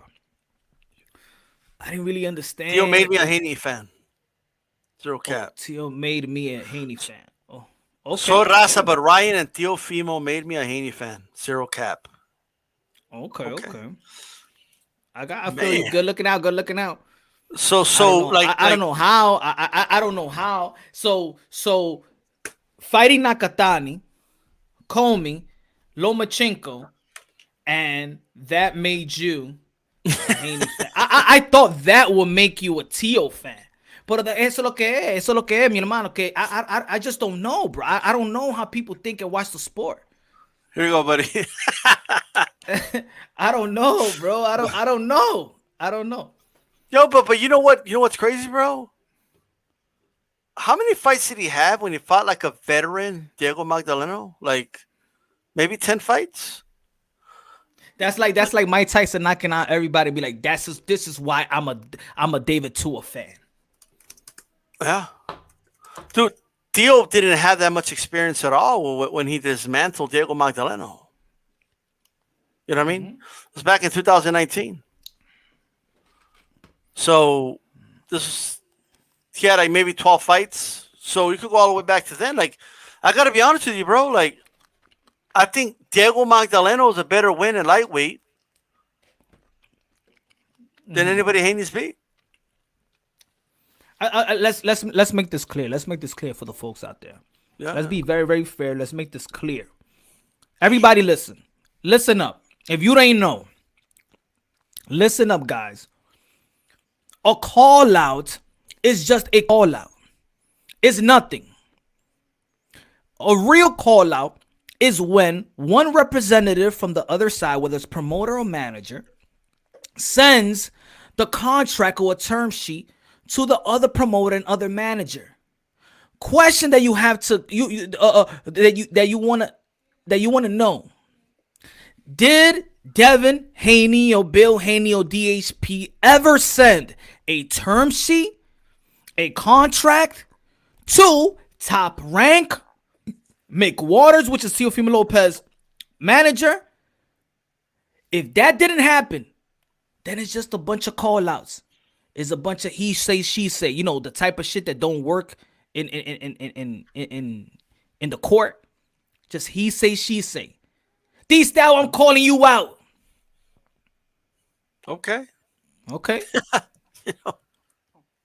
Yeah, a lot when of you get a contract, but I don't know what they look like. You know, so what am I gonna do? Like, you know what I mean? Anybody can call you out. And when you get the contract, this is and I said this one day. Okay, this is a contract. Let me teach y'all, folks. Boxing. Okay. Boom. Let's say this is the term sheet. This is a contract, right? Boom. Oh, D-Style wants to fight me. He sent his representative to send a term sheet to my representative. I received the contract or the term sheet. Whoa. Damn. I gotta fight D-Style. I deny the term sheet and the contract. Ladies and gentlemen, that's a duck. That's an avoid. That's how boxing works. Let's make that perfectly clear. I hope everyone's listening here, because I know if you're tuning in, it's because you're tuning into Boxing Talk. A real duck is when somebody ducks the paperwork, denies the paperwork, tells his promoter, I will not sign this. I do not want to fight him. See, when, let's say, for example, guys, several months ago, Keith Thurman was calling out Bud. Oh, Keith is capping. What did Keith do? His representative send a term or contract to the Top Rank. Yeah. Bob Arum says, yes, I received it. Yes, I'm in touch with the representative, but the price is too high. Keith Thurman sent another term sheet. And he said live that it was no near $10 million, that was a lie. But The fact is that they sent and they denied and wasn't willing to negotiate. Now that's avoiding Keith Thurman. That's paperwork. That's how boxing work. Have you heard Eddie Hearn says, you know what? We're calling Bob Arum to make a fight with Teofimo Lopez. Has anybody heard that? Forget about forget about what he said. IG, my brother. The real call out is when you send paperwork. Get off that high school mentality or that school mentality. I'll meet you at 3:00. That's all talk. My brother Brandon, pay attention. A real call out is when you send paperwork to the other team, bro. Why people just don't want to listen? Why people just don't want to learn? Why people want to be hard-headed for? It's fucking easy. You have no attachment to fighters. They don't pay your bills. You have no attachment to fighters. They are not your baby mama. They are not your child. Golly. You're not. You're exposing yourself. You're exposing yourself as some type of psycho, bro. You're exposing yourself. The questions that you need to ask. And hey, Bill, Dev, have you sent a contract or a term sheet the same way you sent Gary Russell Jr. a term sheet, knowing that they was real that they wanted that fight with Gary Russell Jr. Here's the damn term sheet. I'm sending you paperwork, and I'm sending you that 1.5 million. On the paper is 1.5 million. Then you know that they're serious about it. Damn, what people don't want to understand. You remember the movie Rocky when Adrian's like, I gotta call my brother, or I have to let him know I'm okay, and then Rocky just opens the window. It's like, hey, Paulie, she's right here. Like that's the equivalent of that call out. Like, you know what I mean? Opening the window and yelling out, Theo, I want to fight you. Like from another state, it's not a call out, right? Period. Mm-hmm. Every time Devin Haney sees him, like he shakes his hand, and you know what I mean. Like they just talking shit. Like I don't see him calling them out like that. If you want to do it in the ring, man, you could do it, dude. Right? Yeah. And this is what I say. This is what I say. Respect T.O. Respect Haney. This is what I say. Who got almost all the belts? T.O. Right? Yeah. Who's supposed to be chasing T.O.? Haney. But guess what? Who's the boss and who's not a boss of his own company? Okay, well, Haney Promotions, yeah. Devin Haney is a boss. Devin Haney's a promoter. So wouldn't it be easier for Devin Haney, because he has that luxury to be a boss? He could do whatever he wants to do. Teofimo Lopez has to answer to his promoters. He can't do whatever he want to do. So isn't it easy for the Haney side to approach this side with that money or with that term before anybody got ordered for mandatories? Yep. Does that make any sense? Look, if Haney, let me tell you something. Let's say Theo was avoiding him, right? Like, because that's totally what Theo's resume shows me, right? Let's just say that's it. Like, here's the thing, dude. You accepted that WBC belt knowing this is before Theo was even in the picture. You knew you were not going to get a guaranteed shot at the franchise champion. You knew this when you accepted the belt. All right? Now, Teofimo knew that the belt was not transferable, but guess what? They made it happen. Okay? Mm-hmm. They were like, yeah, we want that belt, though. Yeah, we'll fight Lomachenko, but we want that belt to be transferable. Make him put it on the line. Nah, but put it in page 408 of Rule 7.6. It says we can't do that. Yeah, well, we could change that, right, WBC? Like, you know, like here, WBC. Here you go. Just, cross that line out and put transferable. And they made it transferable. Okay, at the end of the day, if Haney wants that fight, drop that belt. Go become a mandatory in any of the other three sanctioning bodies, and you will get a purse bid. and Theo will have to fight you. And then you could say, okay, the dude's stuck in me. If he doesn't want to fight you, then there is a way to do it. Yeah. Cambosis did it. Why can't Haney do it? Just saying. Yeah, ask for the fight. Have they asked Mauricio Sulaiman for the fight? Don't just say that, oh, you know, he got the franchise and we don't have... No. Have you asked for the fight? Have you asked Mauricio Sulaiman for the fight? Have you asked the partner of Eddie Hearn to go talk to Bob Arum in Barbershop Conversation said that he needs to talk to Eddie Hearn. Yep. Eddie Hearn and him never talked about that fight. I mean, but but people out there, y'all want to go to these channels that spin the narratives, right? And y'all want to listen to a bunch of channels and stuff, but y'all not even asking the right questions so y'all can get the right answers. That's I don't understand. Texas Bulldog Boxing. Do you think, good looking out, my brother, do you think Haney should still wait 3 to 5 years? That's what I mean. Y'all take every word that Teofimo Lopez says. Talk is talk, bro.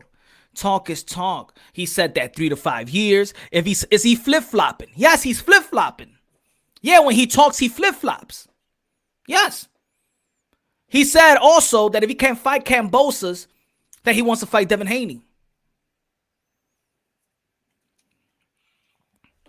Yeah. That's what he said also. I mean, yo, boxing is a lot of talk. Some people got to stop falling for the talk. It's just talk, man. It's just talk. Ronnie Boy Fresh, that's how Ike Cortez got the Oscar de la Hoya fight. Yeah. People could petition for it. You want something? Ask for it. Ask for it.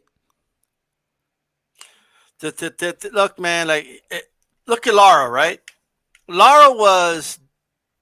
I personally like Lara. I like a lot of pure boxing, but I understand people that are not big fans of Lara, right? I'm sorry. Let me just say, good looking out, Ron Boy Fresh. Good looking out. I appreciate it, my brother. Thank you. God bless. God bless. Go ahead, Lara. Well, Lara, right? He was in no position to get a Canelo fight. Like, in terms of, like, there was no pressure on Canelo to fight him, really, outside of, like, hardcore boxing fans. You know, if Canelo never fought him, yeah, a lot of hardcore fans would look back and be like, man, really avoided Lara. You know what I mean? But, like, Lara showed up to the press conference, bro. Like, he got in his face. He's like, Canelo, vamos a pelear. Yo quiero pelear con el mejor. Like, you know what I mean? He got in his face, and Canelo, like, looked at the press and said, you guys want to see this fight? And the press even said no. And, like, but he still got in his face. Like, he basically called out his manhood at the end of the day. Like, he got in his face and said, I want to fight you. Are you saying you're going to fight me or what? And at the end of the day, the fight got done. Like, I don't even think there's a belt on the line. There was not a lot of money. Like, you hear a lot of these fighters today complain about money, bro. Like, Canelo Lara, like, you know, they're good change, but it was nowhere near what Canelo's making now. You know what I mean? And they still made that fight happen because Lara made it happen. He pursued the fight. He was obsessed with making that fight happen, right? If you want a fight to happen as a fighter, I don't see Haney. Okay, so he's tweeting pictures of Teofimo with a duck in his face. Okay, that's nothing. So yeah, I've grown out of that. I think this is what it is. I think a lot of boxing fans haven't grown out of that. They think a call out is like official. Oh, he called you out. Oh, you're ducking. Like if Teofimo Lopez gonna go back to his house and drop the contract and yo, Dev, yo, I'm gonna pass around your house in Vegas, and I'm gonna pass you this contract so you can sign. And no, bro, he's gonna email it to him like on the phone and shit. He's gonna send it on Twitter DM like the contract. Bro, my God, man, people. So he's gonna make a little yes or no poll. Hey, do you want to fight me? And like send it to him on Twitter and shit. Coño, pero yo no entiendo cómo la gente piensa aquí, ¿qué? Yo, sometimes this is the boxing community, but it looks like that the fans get hit in the head more than the fighters. Right? Oh man. Remember when you would write to girls like in middle school or some shit? Like, hey, you want to go out with me? Yes, no, or no. Circle. You know what I mean? Like, that's not how we do it, guys. Hey, do you want to fight me? Yes, or duck. Or here you go. Nah, that's not how it works. Go ahead, bro. Hold on. Let me put this.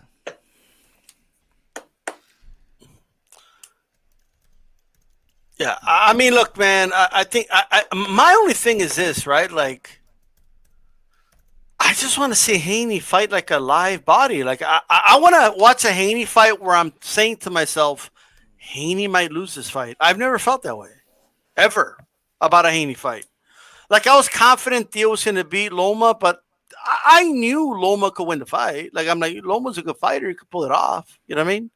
I knew Comey could punch. You know, he's dangerous. I'm going with Theo, but you know, Comey's dangerous. You know, I didn't know who Nakatani was at the line, but hey, I like that title.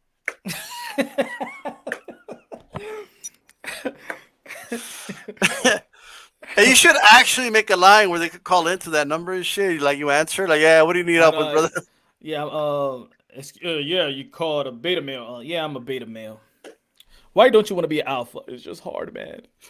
It's just too many responsibilities, man, to be an alpha, man. I just believe in a lie. I just can't handle truth, and I got emotional like a like my baby mama. And I'm telling you, man. With all these beta males, this is why a lot of these chicks are turning dyke and turning lesbians. This is why. Too many beta males, bro. Too many Yeah, betas, man. yeah. Many betas. It's This is just it's boxing. This is just boxing. it's just So, boxing, bro. Like you know, getting reprimanded because he was on the chat in that other channel. Like, so what? So so what? I going try to back, respect the Hodges, by the way. The Hodges shows up where the fuck he wants to show up. I know, right? Shout out to D Hodge, bro. Shout out to Reg too. Yo, they just it's beginning to because it's yo, it's I know for sure that these other channels, like you see the guy that guy that's mentally ill right now, he ain't mad at me.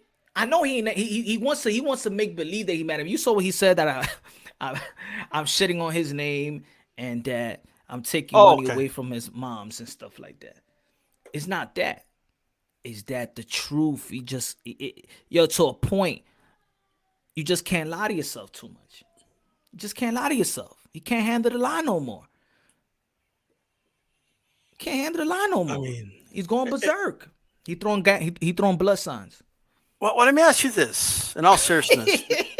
Do you think, like, the guys shooting the narratives out there, like, do you think they believe it? Like, do you think, like, a part of them has repeated it so much that they believe it now? Or do you think they know it's like a hustle? Like, because I It's a always felt hustle. like that's what it is, you know? No, Like, it's a they know hustle. what They they know. know. They know. Look. Like I said earlier. I mean, some of these guys are what attorneys, lawyers, business owners. They doing good for themselves. Um, they hustlers and they know how people think. Politicians' background. They know how people think. You understand what I'm saying? They just know how people think. They know. It's like I know. They know that especially the I mean people that has been oppressed like Latinos and people that come from a communist country and Black America, we emotional and you could capitalize off emotions. That's why they took the father out the households, bro. That's why it was all strategic to take the father out the household. And now a lot of dudes out here got emotions like women. I mean, they wasn't probably home with a strong pops. You know, Yeah. I know it sounds rough, but maybe that's what it is. Maybe that's what it is. I mean, we're just too emotional, and they know how to capitalize off emotions. I just, I mean, look at this. There's people still so emotional that somebody calls somebody a word. What you better get to school. This dude called me that, and it's called me that. Really, you just gonna fight for that word? Really? At the 2020, that's it. That still gives you that. well, you know what was crazy was, did you remember when Theo Fimo came out and he said, like, Wilder, stop complaining about the dang your head and stop being a bitch or something like that. Stop acting like a bitch. Yeah. So like, here's what I said. This is all I said. Hey, well, if he runs into Wilder, that's between him and Wilder. You know what I mean? Like, That's exactly. like, dude, some of these dudes came on. They were acting like he said something about their mom or something. Like he said something about like a close family member or like, and I mean like something ugly. You know what I mean? Like he was just talking about a fighter, bro. Like that's it. It's sad. It's sad. It's sad. It's sad, bro. I like Teofimo was gonna say whatever the fuck he wants to say. He's a grown man. Why? You know what I'm saying? You're gonna run into one of us in the arena someday, do somehow. What are any of these dudes going to do with Teofimo Lopez? Let me tell you something, bro. All right? He's 135 pounds and he rehydrates to like 140 some, right? That's in boxing shape. Boxing shape. Okay? You dudes ain't going to do shit. I knew dudes that were flyweights that will whoop dudes' asses. It's not chill out. You ain't going to do shit to a pro fighter. You ain't going to do shit. Believe me. No, they're gonna do something to the profiler. I'll beat his ass.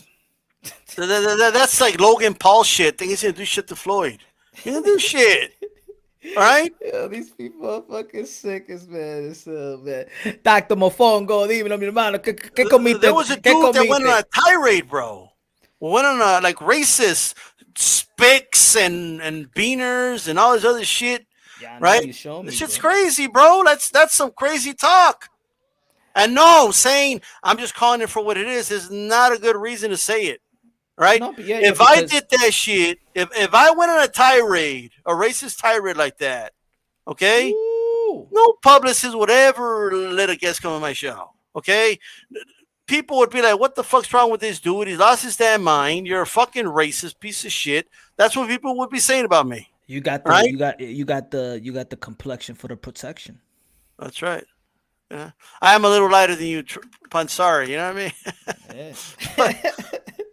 I didn't know that though. I didn't know that when I don't know. I wish I knew that. So I wish somebody would have told me. You know, because let me tell you something, bro. This shit's crazy.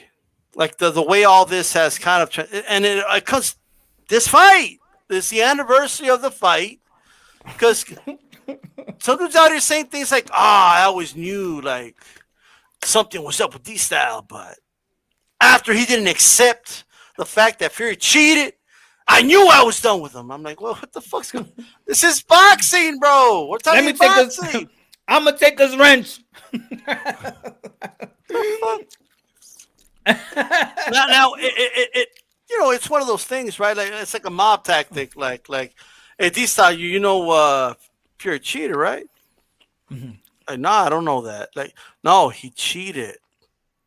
Like, no, he didn't cheat. Like, I'm sorry, I knew all the facts before, bro.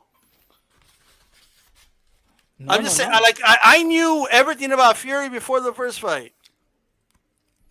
You know what they keep missing, bro? Like they keep missing this one. Like it goes over their heads when I tell them, what about JD's? He's let out of the hook, right? JD's has the complexion for the protection, not me. Exactly, JD's. Right? Doesn't JD got the complexion for the protection? Is that what it is? They ain't going after JD. Because JD's was in the locker room. He was there when they wrapped the hands. He was there when they put on the gloves. What if JD's like... They ain't going after Massa. Look, what if JD's framed Mark Breland? Ooh. Hey, you remember when he said after the fight that he was talking to JD and said, yo, it ain't feel right. And that's what I was telling you the other day. He said it's supposed to be fighting injustice, yet they're cool with Wilder making allegation without proof. Irony. Exactly, Dr. Mofongo. Preach. You remember the other day when I'm like, the towel thing. When I was acting on the towel, when they was like, "Yo, I'm gonna throw." Mark Breland was close to throwing a towel. JD was like, "No, don't do it. Don't do it, Mark. Don't you do that. Don't you throw." Deontay says he's going out on his shield. Come on now. Mark Breen looking at, yo, hey, I gotta throw in the towel. You know, got soft spoken. I'm gonna throw in the towel. I gotta throw in the towel, man. He's getting beaten. Look at it. Don't do it. Mark, don't do it, all right? Don't you do it. Let the man go on his shield. And probably JD was like, yes. He got me on his will. And if he dies, you can never catch me. He got me. He got me on his will. Like, Don't you throw in that towel, Mark. Don't you do it. I'm going to throw a love. I saw him put that egg weight in there. Yes. Like, you know, get the fuck out of here. Hold on, let me put that. Let me put a picture. You know what? Hold on. I think he handed him the egg weight. I think JD's handed the egg weight over, if you ask me. Right, look at JD. Yeah, look at JD. Look at JD. Yeah, he's like, yeah. Yeah, bro. Yeah, get that motherfucker. Goddamn it, he ain't paying me enough. Go get him, Tyson. Now, I'll tell you this punch, like, Fury's team was not in the locker room. I mean, while they put on the gloves. Now, this is what I've been saying for a while. Ladies and gentlemen, check this. You see that? Hold on. Shit, I messed up the mic. Ladies and gentlemen, you see this inspector right here? You see the inspector? Yeah, there's two of them, bro. Look, there's an inspector for the inspector, bro. Look at this. But the guy with the glasses. The guy with the glasses right there in the middle between Fury and Sugar Hill. That's the inspector right there. That's all that was also on the apron. This is the inspector that gets the glove and the wrap. Now, if I was focused and knowing if there's some egg weights in the second fight or anything put or anything, he the one right here. This man right here, the one in the middle, the one with the glasses, the one with the little flat top right there. He is the guy, and if you go check back, if you go check the fight, go see the fight again. He's the inspector. Now, this inspector follows Tyson Fury everywhere he goes, ladies and gentlemen.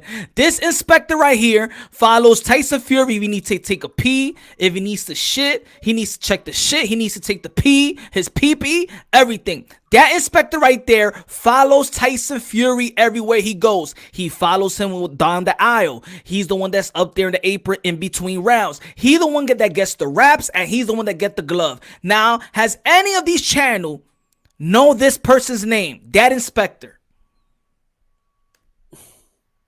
And then he has an inspector for him. See the dude behind him? I'm going to watch you. Make sure you're watching. You know? Let me play devil's advocate. Huh? Yeah. Who's that inspector, D-Style? What's his name? I mean, you would think if you were going to do an investigation, you would get all this information. That's the first person I'll go. Like, you would think, like, oh, we're going to take this dude to court. We're going to find out what the fuck was going on. You know, because they're talking about the wrong dudes. Like, Jose Suleiman wasn't in there. Like, so? Right? So what is it with it? He's not, Suleiman not an inspector, bro. No. You know, they changed it. They might have They turn off the camera. They turn off the camera, but the eyes of justice are right there. JD's. Like, he was watching the whole time. The eye of justice, bro. You know, like what happened to that? Like something isn't right when Tate Jones will go on live stream after live stream after live stream after live stream, and no one's pointed out to him, including Wilder, that, or at least to a point where he could understand, right? Like, no, JD's was in there when we put on the gloves, right? I mean, he was confidently telling it, like he was telling you on your channel, bro.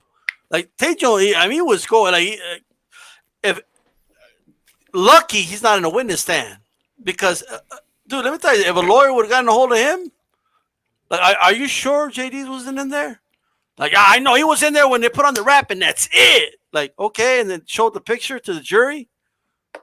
Like, how good is this witness, ladies and gentlemen? No, the glove went. No, it was that he wasn't there. The glove, yeah, you're right. Which he was. But he said, you know what they're saying now, though, right? But once he saw the picture, I put it up. He said he's gonna speak to Wilder about it. So let's see.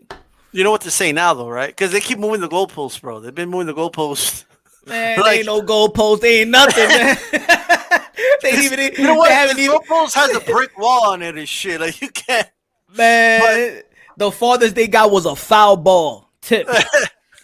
They didn't even go. They didn't even run the first base. They got a foul tip. Like, they never even got a tiro de esquina, nothing. Like, you know. Matter of fact, you see in baseball when the guy tries to go for a bunt and he get a tip. That's the only shit they got.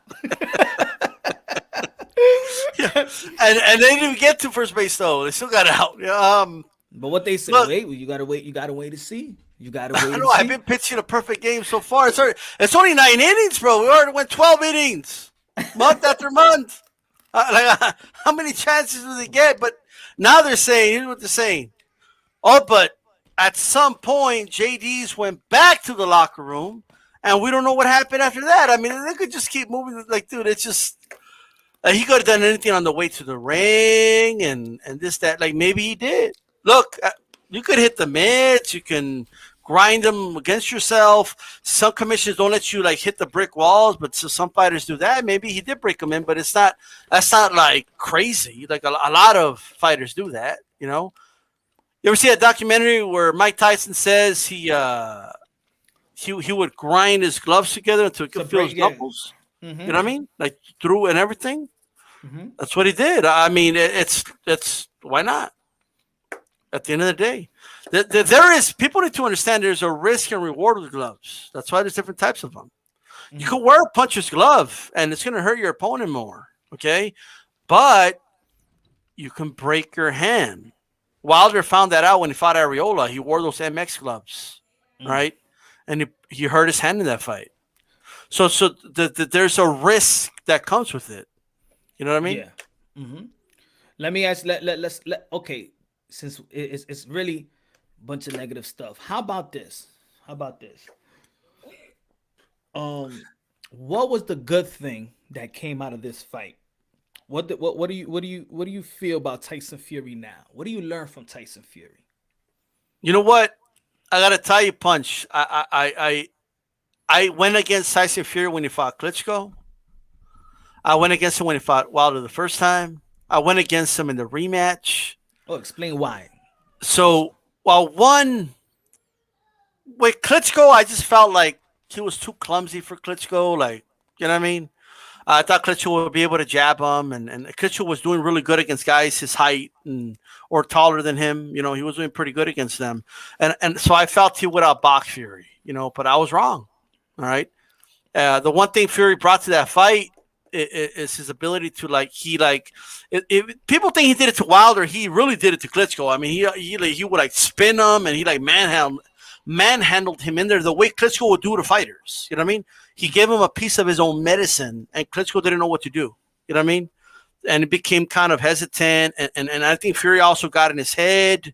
So I learned at that point, okay, this guy, there's a method to his madness. I thought Wilder would like the reason I picked against him was because, dude, I ruled him out when he was fat and like 400 pounds or whatever and going through depression. I thought, okay, a dude in that mental state should not be in the sport of boxing. This sport is way too rough. I don't know if this dude should be boxing. So when he came back and he had like a tune-up or two, he was going to fight a reigning champion. I thought, okay, this dude, like, he ain't going to be Wilder. And then to my surprise, he got up twice from 2 knockdowns, but I felt he put on a boxing clinic for the most part. So that's what happened then. But that second knockdown, even though he got up and finished strong, I just felt like, you know what? I think Wilder has the timing down. And if he's going to try to box him again, he's going to outbox Wilder for a little bit, but eventually Wilder's going to catch him, drop him, and I don't think he's going to get up this time. That's why I picked against him the second time, right? And he didn't look that good against Wallen. I'm like, whoa, Wallen, like, you know. And my mistake, like, I didn't know anything about Wallen, so I just kind of brushed it off as, okay, Fury's not looking good. So that's what happened then. But the one thing I learned about Fury, it's kind of like Mayweather, you know what I mean? Mm-hmm. Like, I don't know how bright Mayweather is outside of the ring, you know, but, you know, whatever. But in the ring, he's extremely intelligent. Like, his ring IQ in the ring is amazing, right? Yeah. When it comes to Fury, like, maybe outside of the ring, he might have mental health issues. Like, maybe he's not mentally strong outside the ring, right? Maybe he has those issues or you know, from mental illness, as he himself says. Mm-hmm. But I just, you know what I found out? I found out that in the ring, he's in control. You know what I mean? Or maybe because there's even athletes like this, or Yeah. fighters, but athletes like that, they play to the level of their competition. I think Wilder. Yes. I'm sorry. I think that Fury is that he rises to the occasion, but Valdez. but then he fights to the level of his competition as well. Yeah. And there are athletes like that. There's athletes Yeah, like that. there's There's fighters like that. You know. yeah, So there's but I think what it was in this fight for Fury is the boxing ring is his home. Like that's where he feels comfortable. That's like maybe when he's therapeutic. fighting the mental illness, he can't see that enemy. You know what I mean? But in the Yeah. ring, he could see the enemy. You know what I mean? It's right in front of him, so he feels like in control. Like, well, at least I know who's fighting me. I know who's trying to hit me, and who's trying to take what I got. It's the guy in front of me, and it feels in control in that ring. You know what I mean? And so I learned that you cannot judge Fury at all by his outside, antics at all. Like any signs you see a weakness outside the ring, when that bell rings, he's just a switch goes off, and he's just a different animal in there. You know what I mean? But I think he knew that I couldn't just get on the back foot again against Wilder. So he went to Kronk Gym, Yeah, which he had did. been. He did Yeah, the most important thing. He adjusted. That's what you're supposed to do on a rematch. Now yeah, the question is, did Wilder's team adjust it to Tyson Fury? Were they adjusted? No. The man said this is a life or death sport. You know what? I'm fighting a dangerous man, and I'm sorry. I got friends on my corner. Nah, I gotta go and get the best to neutralize to neutralize Deontay Wilder. That's the name of the game. Some fighters, some great fighters know how to adjust within the fly. Talking about Floyd Mayweather, he know how to adjust in the fly. He know how to adjust in that ring. There's certain fighters that could adjust on a rematch, go back to the drawing board, and come back and put up a better fight. yeah, Tyson Fury did the job. Tyson Fury is the smart man, even in preparation. He was a smarter man in preparation. I'm sorry, yo. Look, I understand that there's people that's gonna be in your life. There's people, and I think that we all, at some point, maybe fall for this. There's certain times in life that there's only a few people that believe in you, right? And whatever you have, some type of goals you're trying to accomplish, there's only few people. It might just only be one person. It might just be your girl. You might even be with a girl that don't even believe in you. But there's few people that believe in you, and then you accomplish that goal, right? But then there's levels to that, to whatever you accomplish, and you're still trying to strive more. You're already in the door. You already accomplished this, but now you want to elevate yourself. right. It's just like school. You're not going to go to college and your kindergarten teacher is going to teach you. There's going to be teachers. There's going to high school teachers. There's going to be college teachers. So when I look at the sport of boxing, this is the way I look at it. Okay, you took me up to a level that's it. Your teaching cannot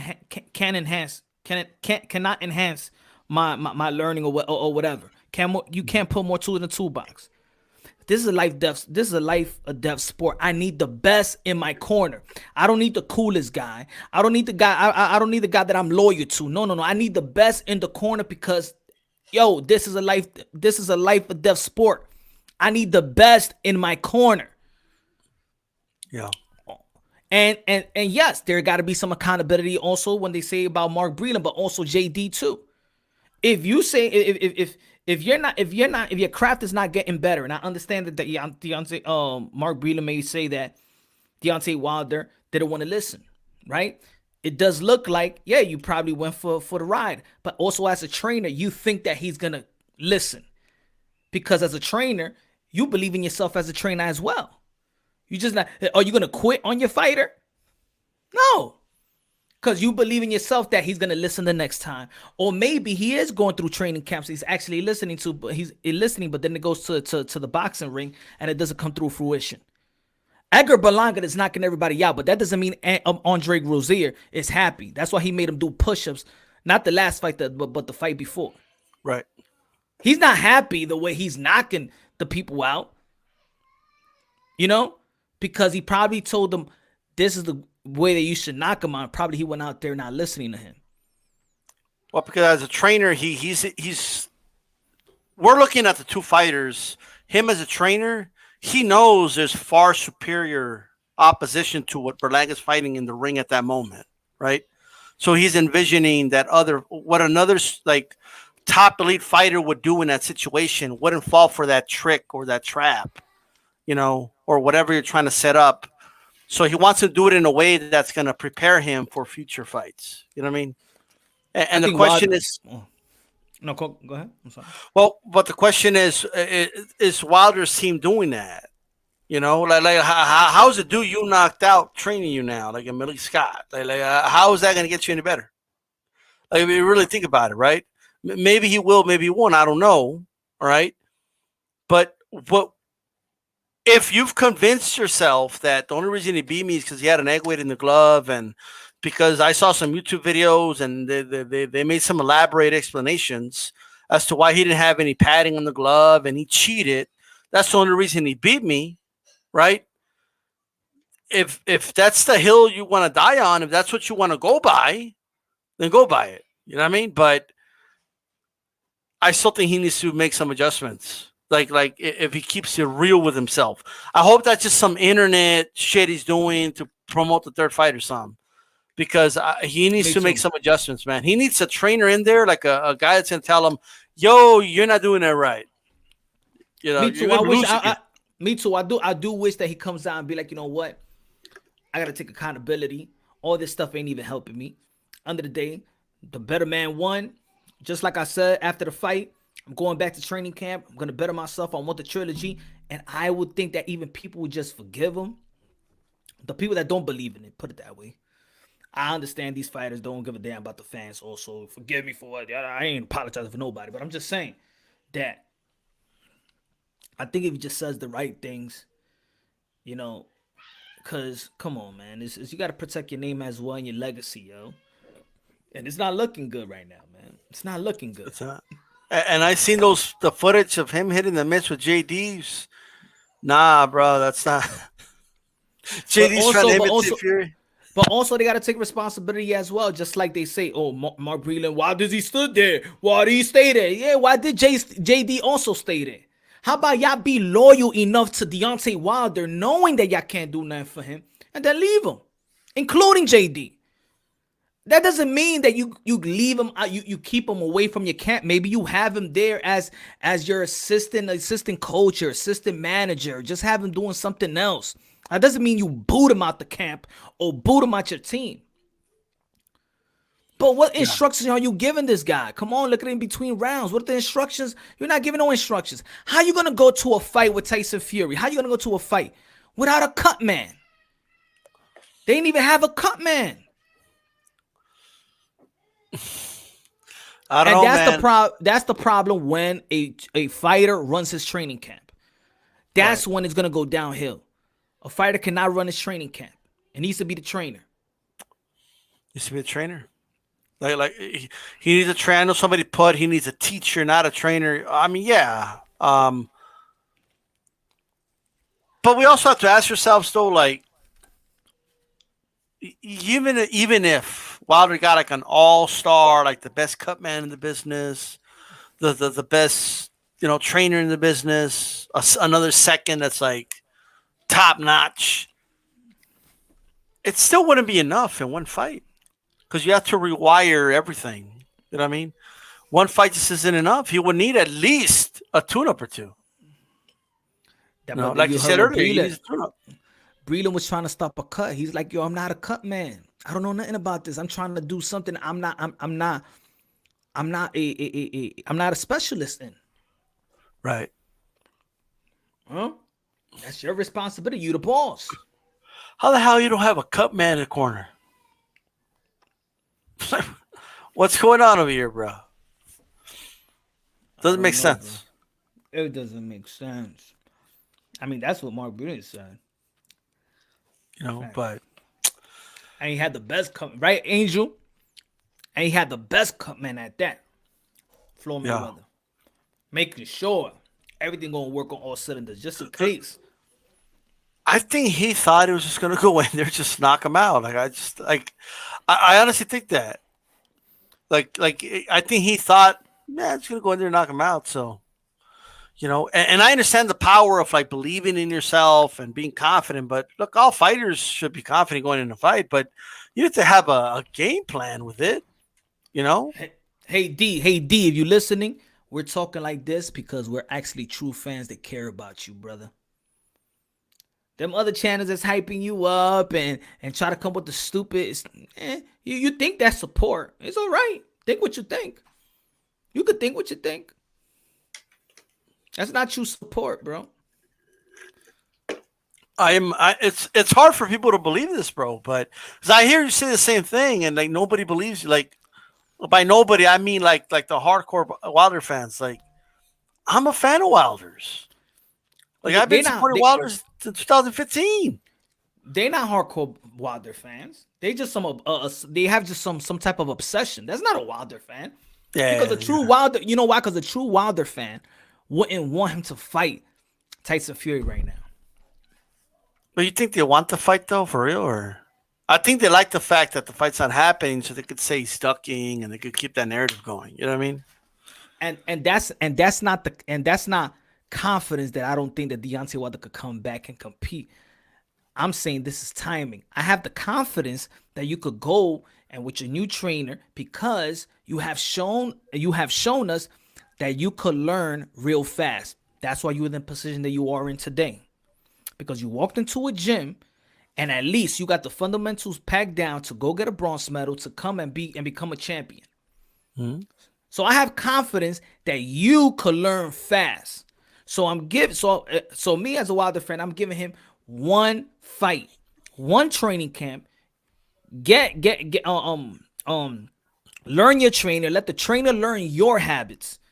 Because what's gonna happen in the next fight if he fights Tyson Fury, you're gonna do whatever the trainer is saying in the first round. And once you get hit or once something is not working and clicking, you're gonna result back into the old Wilder. Right. That same Wilder that for Tyson Fury is easy to box around and now easy to slug.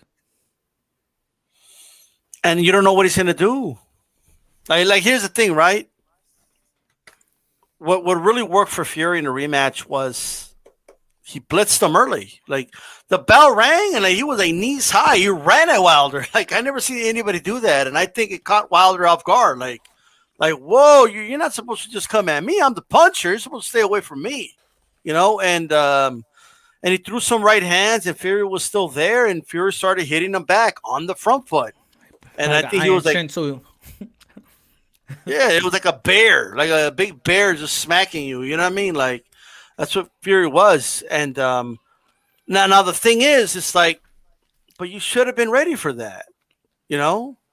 As the heavyweight champion of the world, like you should be ready for the unexpected. Like you can't just assume like there's no way he's gonna come at me. I'm a puncher. He will never do that. Like, well, what if they do? But now Wilder knows that. He learned the hard way, right? So now if he's ready for that, if he has a training camp where, whatever they do, right? They can do like what Holyfield did and have guys that come in and just blitz them for 30 seconds hard. You know what I mean? And then they bring somebody else and boom, 30 seconds hard. Now, there's things you could do to get ready for something like that. You know what I mean? But are they doing that? Are they preparing like that? Do they have somebody with the knowledge and that knows how to prepare for certain things? And then also prepare for if he doesn't blitz you. Well, what if he starts doing what he did in the first fight? And then get ready for that. So we'll see. Joe Lopez, Punch, are you betting on the Canelo fight? Nah, my brother, I don't bet on boxing. Good looking out, though. Good looking out. I never bet on sports.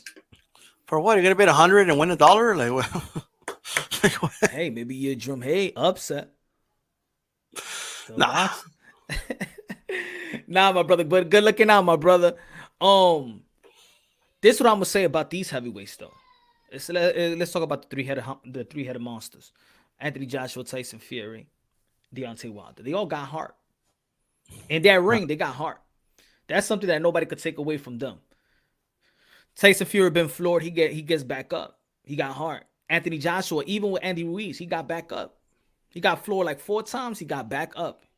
He ended the fight on his feet. Deontay Wilder as well. So there's one thing they all have in common, and that is balls and that's heart. They would not lay down for nobody. So I respect that. I respect all fighters, put it that way, but I respect that about them. Like, don't think that these guys are just gonna go away. They're not gonna go away. Right. That's why with Wilder, that's why with Wilder, the Tower needed to throw in because you need to save him from himself. Because he is willing to go out on his shield. He ain't lying about that. He's willing to go out in the shield. But his corner is not willing to go out in the shields because there's life after boxing and there's children you got to look after. And you're a father. Right.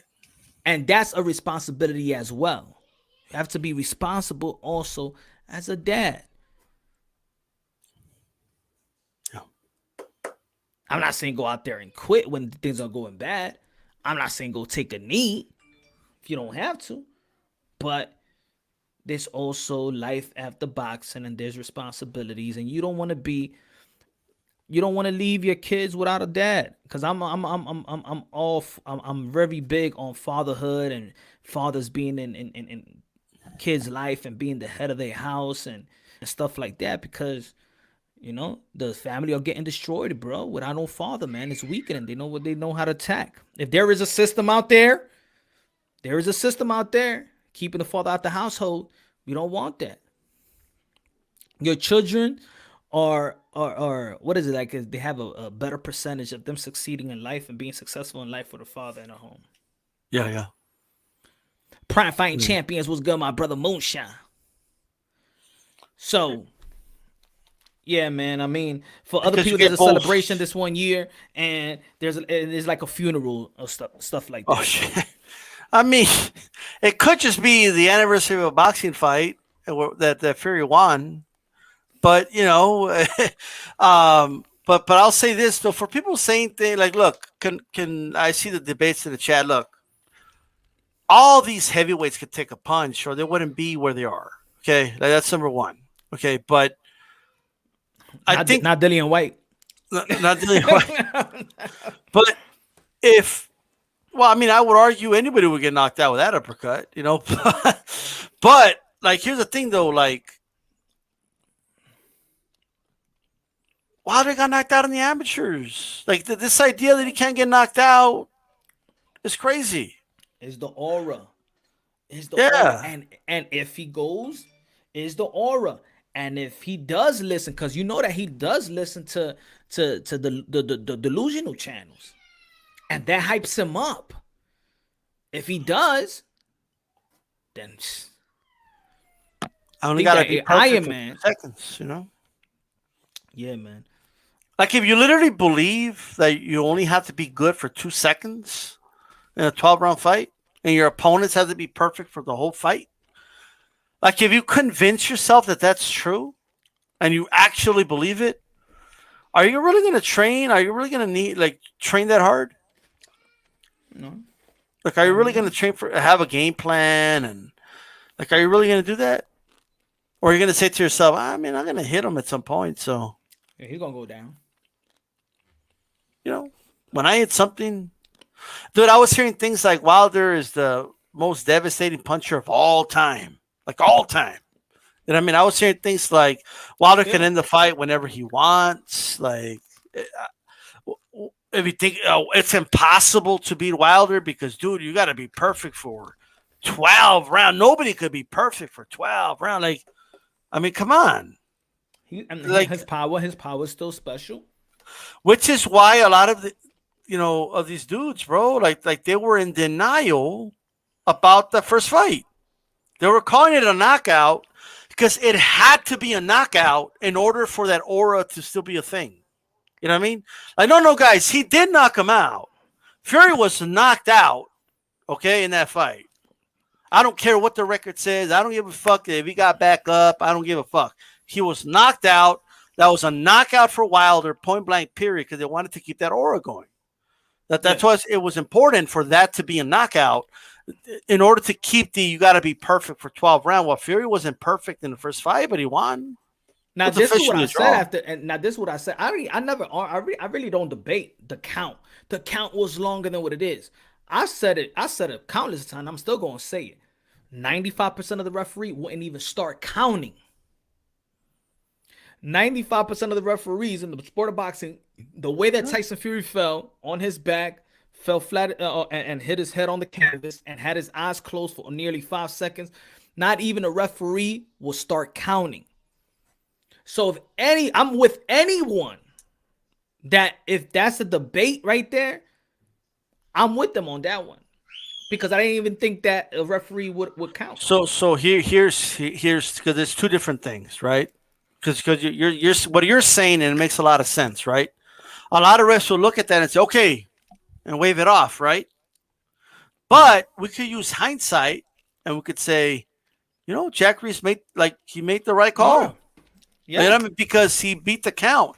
Like, first of all, it's a 10 count. It's not 10 seconds, just for everybody out there, right? If I count to 10 and Punch counts to 10, everybody in the chat counts to 10, none of us are going to count to 10 in the exact same order. There's going to be human error to it, right? But the dude gets up and he finishes the round, right?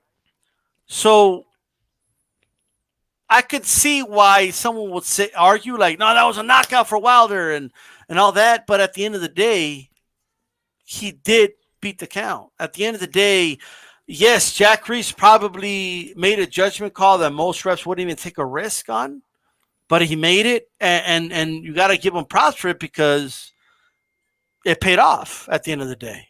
You know what I mean? Like, maybe he saw a little bit of life in him when he said 6, and then he said 7, and then 8, and then he got up. You know what I mean? Maybe he would have stopped it at 6 if he was still like this, but he didn't, and he got up and he finished that round strong. You know what I mean? He did. Like, at the end of the day. But I tell you like this, if he would have got back up and say he's okay, and then Deontay Wilder would have come and laid him out again, they would have criticized Jack Reese. Yeah. Because the way that it's not even the way it wasn't with it was not even the punch. Because he did hit him with the right hand and follow up with the left hook. Right hook and then boom. It was a 3-punch combination.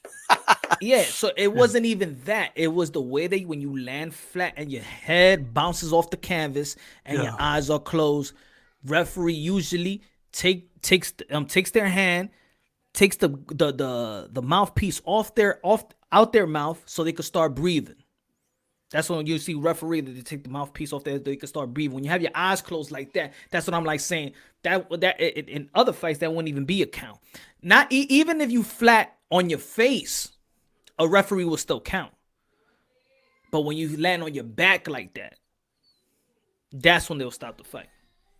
Yeah, I think what Reese did was he gave him the benefit of the doubt. Yeah, because he wasn't taking punishment.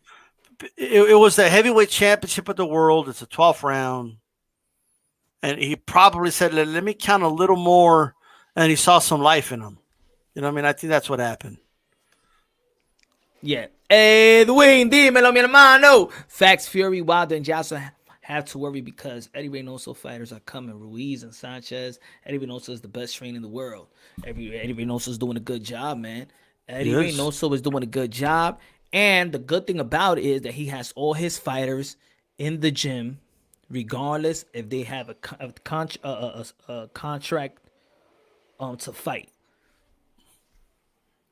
Yeah. When you have a Canelo leading the way, and Canelo Alvarez is always in the gym, after a fight, he only takes 1 to 2 weeks off, and he's back in the gym. He's a gym rat. And for those, I'm going to tell you like this, Canelo Alvarez is going to be performing in a couple of months in May. So Canelo Alvarez knows this art. He knows that he needs to stay busy. Guess who just noticed that? Adrian Broner in his press conference. What did he say? In his post-fight interview, I'm sorry. What did he say? Al Heyman, keep me in the what? Keep me in the gym. Keep me in the ring. Okay. Because they know, even look, what did he said that? Who also said that? Earl Spence on that interview, when he was talking about that he had 8 months and he got just too much of his time doing nothing. He don't know what to do. And some people be like, well, you got to stay in the gym, man. It's hard to stay in the gym in boxing, bro. It's boxing. It's not shooting hoops. But you want me to stay in the gym and spar for another, 6 months? Like, yo, it's not, boxing's not easy. And you got to protect your hands as well. So, you could keep yourself in shape, cardio-wise, running. But when it comes to boxing, they need that break. Yeah. But even look at these young fighters right now, bro. They fighting like they Oscar de la Hoya already, 2 times a year. Even Teofimo should not be fighting in June. Teofimo should be back in the ring by March, April. Yeah. He should be back in the gym. So he's gonna fight in June, and then after that, what? Nah, man, you're still young. Devin Haney, these guys supposed to be fighting 4 times a year right now. They still should be like Elvis Rodriguez, in my opinion. It's just to stay active, man. Like that's what Canelo's doing right now. He's staying active. He just fought in December, and people are like, why is he fighting Yildirim? He just fought 2 months ago. Chill out, dude. You know what I mean? You think Chavez was fighting a killer after every fight? No, he was fighting every 6 weeks. But guess what? He'll go back to Mexico, keep himself sharp, fight over there, and then come back here and defend his belt, and he'll go back to Mexico. You know what I mean? That's now obviously this is not even that. This is actually quote unquote mandatory. Like he was going to fight Benavidez regardless. Benavidez got stripped. Canelo on the belt. Now Canelo has to fight him. It's just the way it goes. And it's not even about Canelo, yo, man. Just people gotta suck it up, bro. Everybody else got to do the work. Everybody got to not do all the work. They got to do some work. Build your legacy, man. Stop trying to piggyback off Canelo. If Canelo stops boxing right now, what you gonna do? Right. There's a lot of fights in boxing to be shaming Valdez and Shakur Stevenson. How about y'all say Shakur Stevenson versus Chris Copeland? Is that a good fight?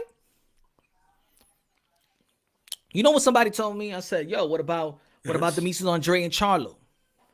This dude told me, this is what I mean, that this is that race takes they bring race in anything, some certain people. I said, yo, like I'm saying the same thing right now. What about Demetrius Andre and Jamar Charlo? He said, why do I want 2 brothers to fight? Huh? Yo, Twitter, he said, why do I want 2 brothers to fight? Why not? So, all right, so shit. Sorry that we ever got Ali and Foreman, or Ali and Frazier, or Tyson and Lewis, and Tyson and Holyfield. I'm sorry to say Hagler Hearns and Leonard Hagler. Like, I'm sorry. I guess you don't want to see 2 brothers. He said that I'm trying to two brothers to fight against each other. Nah, man, I want everybody to fight everybody. Okay, that's what I want. Two Hispanic fighters fought against each other. 2 Mexicans fought each other. So you're telling me that Chris Copeland and Shakur Stevenson can't fight? Why they don't pump? Why people don't pump that fight? How about Gervonta Tank Davis and Shakur Stevenson? Why they don't pump that fight? That's a great fight. Oh, shame Oscar Valdez. Oh, I get it. Why shame him? I get it. You get it? D-Stock, because I get it. You get it? Yeah. Sure. Look, I get it, like in terms of what they're saying, but I don't understand the logic. You know what I mean? So, to whoever that guy is, because I see this a lot, dude. Like, remember when JoJo didn't make weight? Yeah. How do we find out that he didn't make weight? From old media, right? They're the ones that put the story out, right? That's the only reason people knew is it didn't leak out. Dante's Boxing Nation didn't get the information to get out to people. No, this is old media put the story out that Jojo Diaz didn't make weight. That's how you know about it. Old media's gonna bury it. Watch, you're gonna act like it never happened. Like what are you talking about? They reported it. What you do with the information is up to you, right? But I also saw this is in the immediate aftermath. Like once we found out about it, like. Immediately, watch the Mexicans. They're not going to say anything about it. Like they were saying about Tank struggling to make weight, but they're not going to say anything about JoJo Diaz. Like, dude, that's such a broad statement, and it's creating this like, I don't know, man. It's kind of odd. Like, what's that even all about? Like, you're trying to point out some double standard and trying to like I know Leonard Allerby did that yesterday too. Like, people were saying, "Hey, let's see Valdez versus Tank," and he did like a whataboutism tweet. Like, oh, well, people, you were complaining about Leo being too small, but now you wanted to fight Valdez. Make up your mind, people. Like, come on, you know. Edwin, I believe Aaron Fatillo, black fighters hurting boxing. Bold statement, Edwin. Go look it out. I think that's great. I think great fighters are challenging each other, like Earl Spence, Jermel Charlo, challenging himself.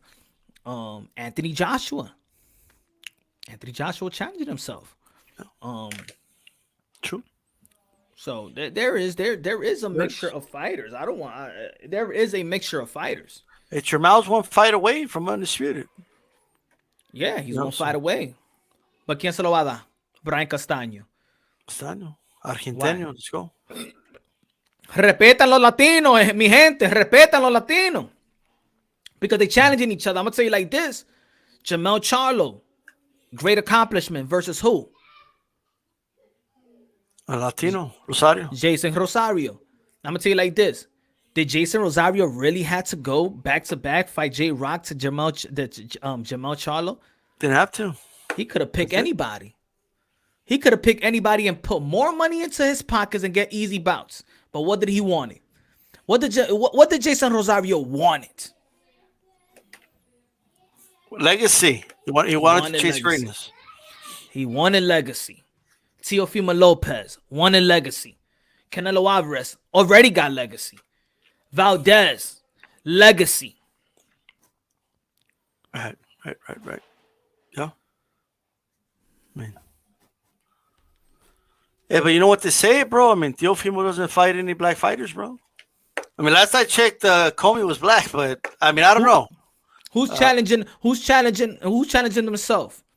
Who's challenging himself? Earl Spence when he fought Mikey Garcia, or is Mikey Garcia actually challenging himself? I mean, I would say Mikey, yeah. Mikey's going for the challenge. The smaller guy, yeah. He's the one that's going out there challenging himself, trying to beat the odds, trying to prove the world that, he could do the impossible. How about Leo Santa Cruz and Gervonta Tank Davis? Leo. You know what y'all want to... let's keep it real. Let's keep it honest, goddammit. You know what y'all don't want to say? Que los latinos tienen cojones. Eso es. Give them the respect. Tienen cojones. They don't give a fuck about the O. They out there, bro, trying to challenge themselves. And you racist channels trying to bring him down. Period. 23 years old, Teofimo. 23. And look at everything he's already accomplished. It's amazing. Like, you know what I mean? Like, we got dudes in their 30s. We're like Plant hasn't fought anybody. He's almost 30 years old. Mm-hmm. I mean, like perspective. Like there's no perspective, bro. And I think Andy Ruiz fought 4 weeks. 4 weeks into fighting Anthony Joshua. And what did he earn? Even though that he lost it on the rematch, but what did he earn? He made history, bro. First Mexican heavyweight champion of the world. Made history. Like no matter what happens to Andy Ruiz moving forward, no one will take away that moment when he won that night in Madison Square Garden. Nobody will ever take that away from him. Nobody. You know what I mean? Like, period. Just like a gold medalist, you can never take away their gold medal. Just like like Valdez, no one will ever take away what he accomplished on Saturday, ever, regardless of what happens in the future. You can't take that away from them. So that's why when a guy accomplishes something, especially when they do something you said they couldn't do, like Fury, they laughed at him. Oh, you're gonna go at Wilder? You're crazy. Okay, don't take it away from him. Give him credit for doing it. Like, want to give credit. Le dude, duele, like, le duelen a ellos, le duele a darle crédito. Just give the credit. Just give the credit. tiene que I dar el mean, crédito. yeah, they was all over. They was all over Paulie Malignaggi when he said the Eastern European fighters. How about y'all give credit to the Latino fighters? That's another way. That don't hurt. It's like this. When I mean, Paulie we said all that, the same. Hey, Punch Drunk right here is just a black man that speaks Spanish. We all the same. And let's give the Spanish people, the black guys that speak Spanish like myself, give them credit. I mean, that's what they called me in these channels. They said there was no such thing as Latinos. So I guess we're not live. I guess we're not. I know we're ghosts. I mean, that's what it's like this, right? Like, it's like this, bro. Not to bring down the mood, but just to kind of to make a point. And I'm just gonna make a strong one. Last year, don't hold back, brother. Or in 2019, actually, 2019, there was a mass shooting here in El Paso in a Walmart about 5 minutes away from my house. 5 minutes away, there was a shooting, right? It was the crazy maniac. I didn't blame a whole race of people. I blamed the individual that did it, who was, he was a white supremacist, but he showed up to a Walmart with a semi-automatic weapon, okay? Mm-hmm. Shot up a bunch of kids and elderly people in the parking lot. Were all laid out, dead. Now, the reason that it was elderly people and young kids is because who doesn't run as fast? Who can't get away from a gunman as fast? The mothers. Right? That's right. And speaking of a mother, there was a mother that was covering her child while she got shot up to cover her child. Mm-hmm. Latinos were targeted. This dude knew that there was going to be Latinos there. He knew this was a Walmart that had the most Latinos shopping at. He targeted this Walmart. He targeted Latinos. If we had complexion for protection, he would have shot him, would he? If only they said, "Oh, I have the complexion, I'm good." Nah, you're Latino. That's what the ranged man was thinking. Mm-hmm. So spare me but don't talk about Wilder like that. Man, there's more serious shit going on in the world than a boxing fight. There's just more serious shit. And if you want to say, this is bigger than boxing, no, it's not, because you're still talking boxing and you're making it toxic. Is what you're doing. People want to come on and talk boxing and banter and have fun with this shit, not get this shit get toxic. Because if you want to, you can talk with many people that don't talk boxing and talk politics or talk real life shit. You could talk about that shit, but it doesn't belong in the boxing ring. And I got news for you guys. Punch is right. People don't give a fuck about boxing like that anymore. There's no power to be that wants to take away the belt from Wilder because they want to put on the white man. This is not 1920. They don't give a fuck about boxing like that. They don't. So, the sport just isn't that sport anymore. The heavyweight championship of the world doesn't mean what it meant not even 30 years ago. People don't give a fuck like that. Only us hardcores care who the champion of the division is. There was a time when you were the heavyweight champion of the world, that was the greatest prize in sports. Yeah, king of the world. King of the world. Wherever you went, people knew who the fuck you were. I'm sorry, but Wilder could show up to some malls. A lot of people aren't going to know who he is. They're going to think he's some basketball player or something. That's just the truth. That's the reality. All right? Mike Tyson goes somewhere till this day, they know who the fuck he is. Right? And Mike Tyson on one side of the street and Wilder's on the other side of the street.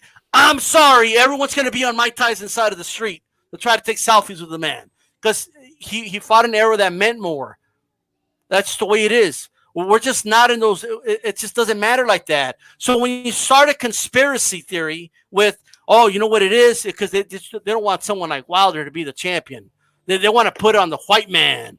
Yada, yada, yada. That's what it is. No, that's not what it is. It's just that Wilder lost the fight. That's all it is. It's really that simple. That's all I want to say about that. Hey man, hey, I'll match it, and I'll match the enthusiasm, D style. I'm matching my brother. All this, yo, I'm gonna say it like this. I don't give a fuck. Excuse my language. But yo, if you're still blaming white man for your shortcomings, you are weak. You're weak. Edit the way you want to edit it. If you're still blaming a white man, 2021, you're weak, bro.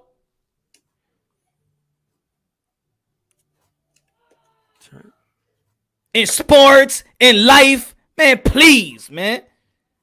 Please. No, but this man, please, man. I'm being weak, man. Our queens need us, man.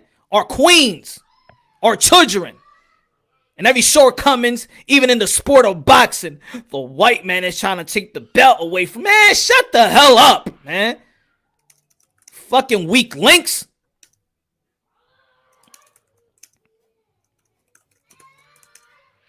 I mean, I remember this. There was this Russian guy in YouTube, this old man, and he said, "I went to America, very bad, very bad." Hey, why do you think it's very bad? The men are weak in America. The men are weak in America, and it's true, bro. It's true. Yeah.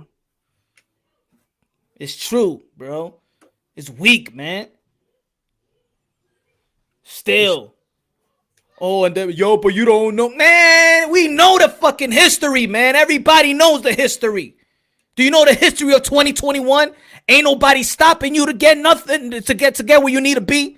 How about push that? How about put that in your heart? How about put that in your mind? How about put that in your enthusiasm? Ain't nobody gonna stop you from getting what you need to get in life, bro. 2021. Still blaming the white man. The white man probably laughing. I didn't even try to do nothing. This guy, and he's still blaming me for shit. I ain't even trying to do nothing. I'm even scared to say the N-word. Shit. I ain't even trying to get. I'm just trying to make $1 to pay the bills. There's white people right now that don't even know what the fuck they getting blamed for. Like, I don't know what the fuck. I don't. I'm sorry. God damn it. I'm sorry, man. I don't know my great-great-great-great-grandfather. I don't know him. You saw that clip? You saw that clip? A bunch of all these white people on their knees and apologizing and stuff like that. Man, get it from your... Get up, bro. From your damn knees, man. The hell you gonna do? You ain't gonna do shit. Come on, man. Look, nobody is saying that life is easy. You know what I mean? That's what makes life good sometimes, bro. That it's not easy. So when you accomplish something, yeah. That's what makes the accomplishment sweeter, you know? But, like, here's my thing, right? Bro, like, it's not like Latinos get rose petals thrown to our feet everywhere we go and shit. You know what I mean? Like, it's not like I show up and I get to cut in the front of the line because I'm Latino, like, hey, why don't you cut in line? Hey, check out the skin tone. I'm good. Okay. Like, it's just not, it's not as, you're lecturing the wrong people about shit. In other words, you know what I mean? Like I understand struggle. I understand all that, dude. I mean, I grew up in a household where there wasn't enough money to pay for the gas to heat up the house. Like, it is what it is. To me, it was just like normal, whatever, right? You grew up in life and you figure out, oh shit, we were poor as fuck, but we made it happen, whatever, right? At the end of the day, Latinos go through shit too. But you know what I'm not going to do is make excuses, use it as a crutch. The problem is when you use it as a crutch. The problem is when as a crutch, because you use the excuse word. Right. And the problem is when you live vicariously through a dude like that don't even know you like that. You guys don't know. Like, a lot of you are living with, and Wilder fans, they live vicariously through Wilder. You know what I mean? Like a lot of people, they live vicariously through athletes in general. Like, you gotta get that syndrome, right? That this athlete, worshiping syndrome out of your system, because it's not gonna let you think logically, and it just isn't. You're gonna say things that just don't understand. Like, you need to understand all that. Stop using shit as a crutch. Nobody's saying, look, if you want to talk about problems in your community, okay, first of all, what are you doing for your community? That's number one, okay? Are you doing something about it, or are you just going to talk about it? Now, what are you doing exactly? Like, what are you doing? Because I can tell you right now, man, that all I could do is give you my perspective, right? When I was like in my teens, like late teens, I was always complaining, right? Because stuff was hard. And I remember like I experienced a situation where I was discriminated against, and I couldn't get over it. And then my grandfather, he took me to the side and he talked to me and he said, you know what? I went through hell and back to get my family here. I don't want to hear you complain, because I don't care how hard you have it. It wasn't as hard as I had it. So, like, you're going to have people in life that aren't going to like you. There's going to be individuals that don't like you, right? You're just going to have to live with it, Like, you're just going to have to move on. And what you do is you make something of yourself. Show your success. Make something of yourself, and that will speak for itself. Who cares if there's racist people that don't like Mexicans? So what? Doesn't matter to me. It doesn't affect me unless I let it affect me. Exactly. That's like yo, just put in this instant. You ever been in a club and stuff like that, and your people be like, hey, buy me, psst, or whatever, and the girl just look and she just turned around and that's it. Don't even pay no mind. That ain't happening. Your boy punch drunk too much, but I'm just saying for the people out there. for you see the crew and your boys just trying to holler at chicks, and sometimes they do pay attention, but the girls that don't pay attention, and then she just don't pay attention. You don't care, right? That's it. You go and you try to get the other chick.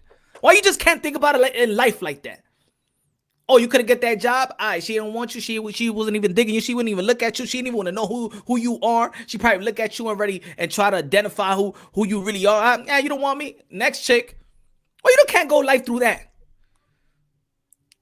I mean, is there racist? Yes, it's racism. But you know what? It's not gonna stop me. Sorry if you don't like to listen to a strong opinionated man like this that don't give a fuck about racism. I don't give a fuck about it. I don't give a fuck about it. You know why? Because it's not gonna stop me. You don't like it that I'm saying this? It's not gonna stop me. No oppression is gonna stop me. Sorry, I don't think that way. It's gonna make you stronger. I don't have no guilt, no victimhood shit, no nothing. Nah, it ain't gonna stop me. And the way I'm saying it might sound vulgar, it might sound boisterous, but I bet there's probably people out there that's gonna get inspired by it and motivated by it and be like, yeah, man, fuck that shit. I'm gonna do my thing. Ain't nobody gonna stop me. Gotta keep pushing forward. You know what I mean? Look, there's gonna be obstacles in life. I feel like this is like obvious shit. You know what I mean? But you better think like that. Your kid's gonna look at you like you a punk, like you weak and a punk. Why, daddy, you can't get no job? Because this white man right here, that guy, daddy, he's stopping you. You're strong, daddy. You're strong, papi. What do you mean he's stopping you? No, because, I'm trying to get this and I'm trying to get that. Come on, daddy. I thought you were a superhero. You're supposed to be a superhero. Might as well your woman date that white man. Might as well. I mean, if he's keeping you from getting something, might as well that woman leave your ass and get with that white dude. If it's always the white man that's keeping, man, please, man. Man, please. This punch wrong box. I'm going to keep it real, bro. It's 2021. Get out that motherfucking funk. Ain't nobody going to stop you, my brother. Ain't nobody going to stop you, Latino man. Ain't going to be stopping you, like Asian man. Ain't nobody going to stop you in America, baby. Nobody, man. Period, yo. Period. Too many people out here struggling. Too many people coming out of nowhere struggling over here. They ain't going to hear it. And I'm going to keep it real and I'm going to keep on saying it. Oh, they was like, yo, Punch. But how you going to say that people come in this country and don't give a damn about the struggle? And then there's people that are already struggling. They're not trying to worry about the other man struggling. That was my point when I made that statement. They're struggling already. They don't have no time to worry about the other man struggling. They need to feed their own family, bro. Don't let these celebrities also give you that same emotions because them motherfuckers is rich and successful. They're used and paid to keep that emotion and that somebody's keeping you down. P. Diddy, the black. No, he's doing very, very, very good. Ain't nobody stop P. Diddy. Ain't nobody stop Jay-Z. Ain't nobody stop 50 Cent. Ain't nobody stop Cardi B. Ain't nobody stop Beyonce. Ain't nobody stop Floyd Mayweather, the richest man, the richest athlete in the motherfucking world. And what he preach hard work and dedication. Motherfucker, hard work and dedication your ass and be successful in life and stop blaming a motherfucking white man who his name is Casper the Friendly Ghost because nobody stops you, bitches. Wake the fuck up. Period, man. Hey. Either you be alpha or either be you fucking betas. You choose. You choose. And then that goes for people like being reluctant to go to certain chats and being like look, man. If you're in your first of all, even if you're in your teens, but especially if you're in your 20s, 30s, and 40s, and you're scared of going to certain chat rooms because you're gonna get reprimanded and because they're gonna outcast you or because they're gonna say like, "Oh, this dude ain't down" or whatever it is, I feel really sorry for you. Like that's a horrible way to live. And I just wonder, kill myself. Yeah, nah, be yourself, be an individual, be a strong individual. That's what you got to be. You know what I mean? At the end of the day, point blank, period. Nothing. Let me tell you something. All right, get what you want. You know what I mean? Go get it. You know, just go get just whatever it is. Go get that bag. Go get your feria. Like me, I don't need YouTube to make money. I make my money outside of YouTube. That's why I could come on here and I could say whatever the fuck I want to say. Mm-hmm. As simple as that. People don't always agree. You know what I mean? People don't always, agree with everything I have to say. But at the end of the day, I'm still free to say what I want. You know? And you know what? The same channels that criticize me for saying what I just said right now, they do the same shit what I'm saying. Those channels that you see that they're successful, you know who you are. The one that act like you're fucking struggling when you're highly successful yourself. You say yourself in your channel, right? So don't disagree with me. When you're successful, ain't nobody stop you from gaining anything. But you go tell your subscribers that they out to get us, but you're highly successful yourself. Those same channels that want to criticize what I just stated. You're highly successful too. Ain't nobody stopping you. Oh, because I say it the way I say it. How about you lived the shit that I just said? And don't criticize me for it because you know what I just said is the truth. Yo, one time I said the same thing that I'm saying right now. And one of the dudes goes to a channel and he calls in. You know this guy Punch Drunk? Don't go to his channel. Did you know what Punch Drunk said? This guy Punch Drunk, he's a lunatic. Oh my God, I'm having a heart attack. Oh my God, I can't believe what he said. He said that people come to this country and they don't they don't care about the excuses. You should have heard what he said. You should have heard this motherfucker and da-da-da. I heard the dude, and you know what he said in the end of his rant? You know what he said? He said, but you know, guys, what he said is true, and we need to start working for ourselves. And we started to. He went on a rant, going at me, and then at the end of the rant, he goes, "But what he was saying is true." This is when you know. This is when you know that what I'm saying is true, but probably my delivery is wrong. But you know, I've had it. I can't say it nice. I can't say this nice. I'm trying to wake you up. I've tried You don't put nice, your but- alarm clock on low. You put your alarm clock on high to wake your ass up. You don't get no wheat coffee. You get black coffee to wake your ass up. I'm fucking black coffee, and I'm waking your ass up. Get to work. There's no nice way. Let me tell you something. I've tried nice. You know what I mean? But if this conversation's too heavy for people, look, don't start it. Don't start the conversation. Don't like I'm talking boxing. Don't turn it into some other shit, and then get mad when you get popped back in the mouth. You know what I mean? Like at the end of the day, don't get mad at Punch Drunk because he's bringing it up, because Punch Drunk didn't start it. Punch Drunk didn't start the narratives. He didn't start bringing like race into it like that. He didn't. It's the elephant in the room, bro. It's the you better agree that if you're a cheater or you're a racist, well, that's bullshit. How about that? That's what that is. When you try to corner people like that, people are going to see through the bullshit. That's what it is. Even the most empathetic person at some point is going to be like, okay, you know what? I'm done. Like, I've tried the nice way. I've tried to be empathetic. I try to do all these things, but they still will shoot. They'll still hit you with it, no matter what. You know what I mean? No matter what you do, it comes back. It always comes back to the same thing. Oh, deep down, D-Stock, you just have a hatred for Wilder. That's what it is. Like, well, if you're gonna think that way anyway, then that's why I'm saying, Punch. I wouldn't even worry about the delivery, because the substance of what matters is number one. But number two, the delivery, like, it's going in one ear out the other anyway. You know what I mean? Like that's what it is. All right, let me clarify again. Just clarify again. Do y'all understand what I'm saying? Is that it's how to think. It's not that there is no oppression. It's not that there's no racism. It's the way to think that no racism and oppression will stop you.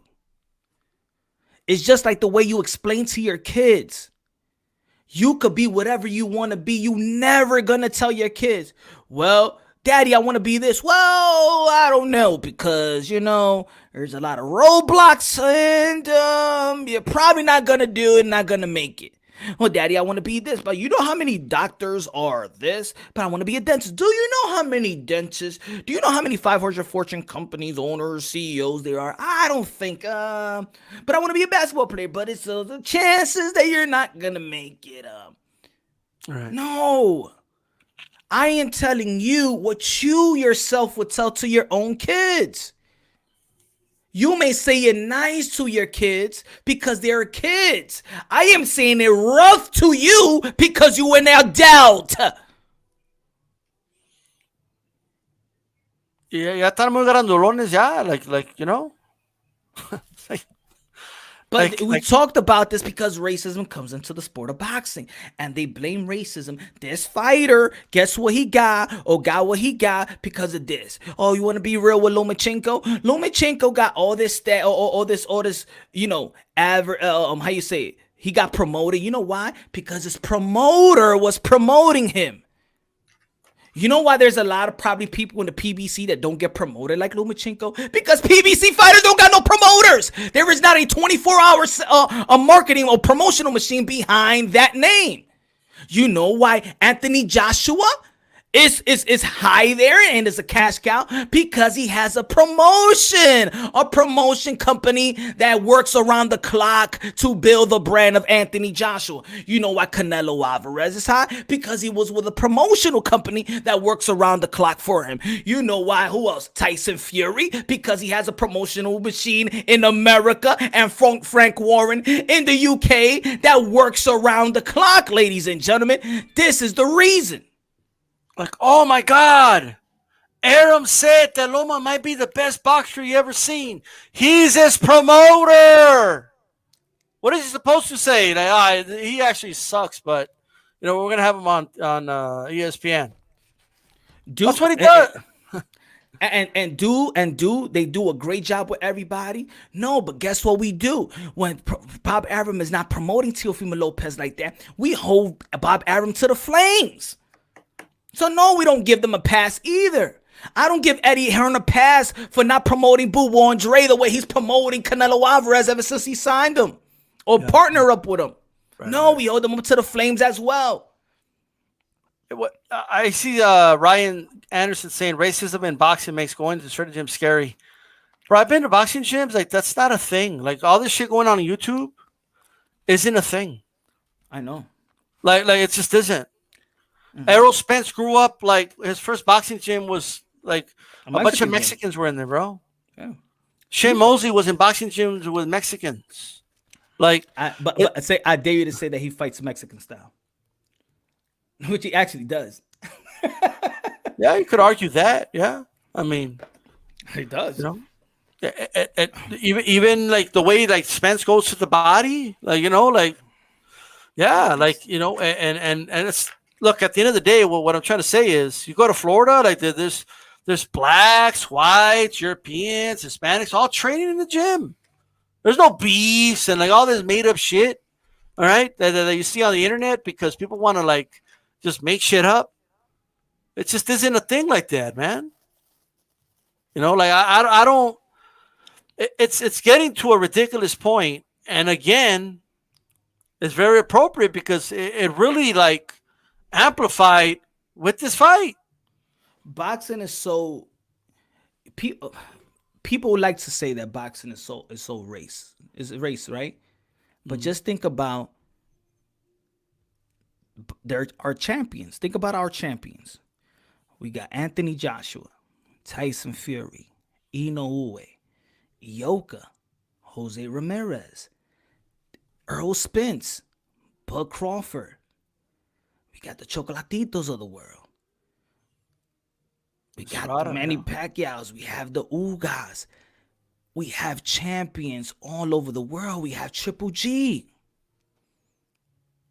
We had COVID level, was it Russia? We got Better Beef and Bivol. If anybody really, if you look at just the champions and you look at it, do you really think that they'll be like, oh, it's racist here, it's racist there? You will be like, this is the most diverse sport. Champions all over the world. This is a world sport. And the champions define that this is a world sport.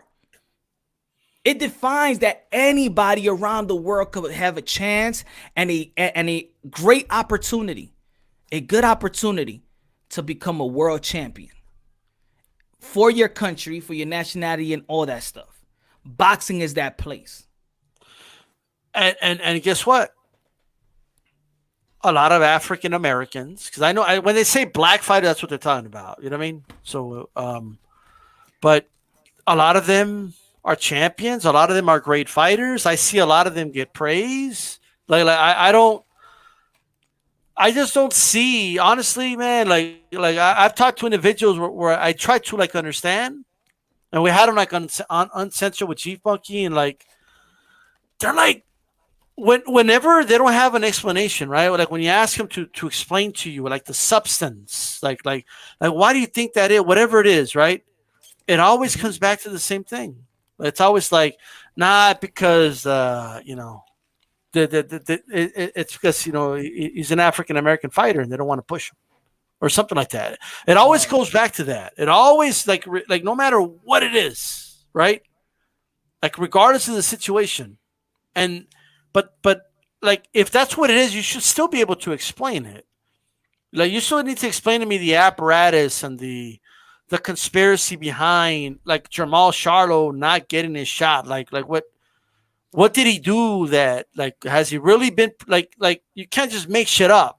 In other words, like there's people out here saying that Canelo has been ducking the Charlos since 154, right? That's literally not true.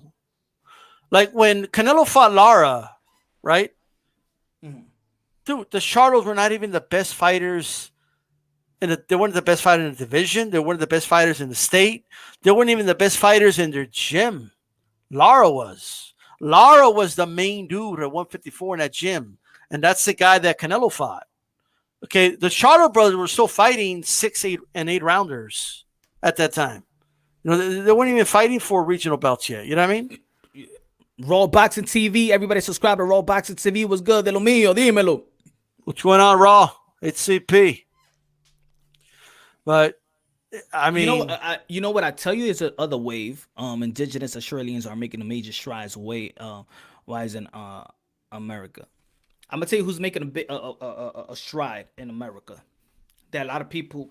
There was a few like Fernando Vargas, like Oscar de la Hoya, but it was just a few. You know what I'm saying? And you got Luis Colazo, but now is an emerge like of a lot of American Latinos. yes. That's the wave. You know what it The is? Teofimo, Yeah. the Andy Ruiz, the Gay Flores, the who else? We had Danny Garcia, but he come from when it was Danny Garcia, it was just a few you saw. You got Jose Ramirez. It's this new wave of Americanized Latinos coming. Ryan Garcia. Yeah.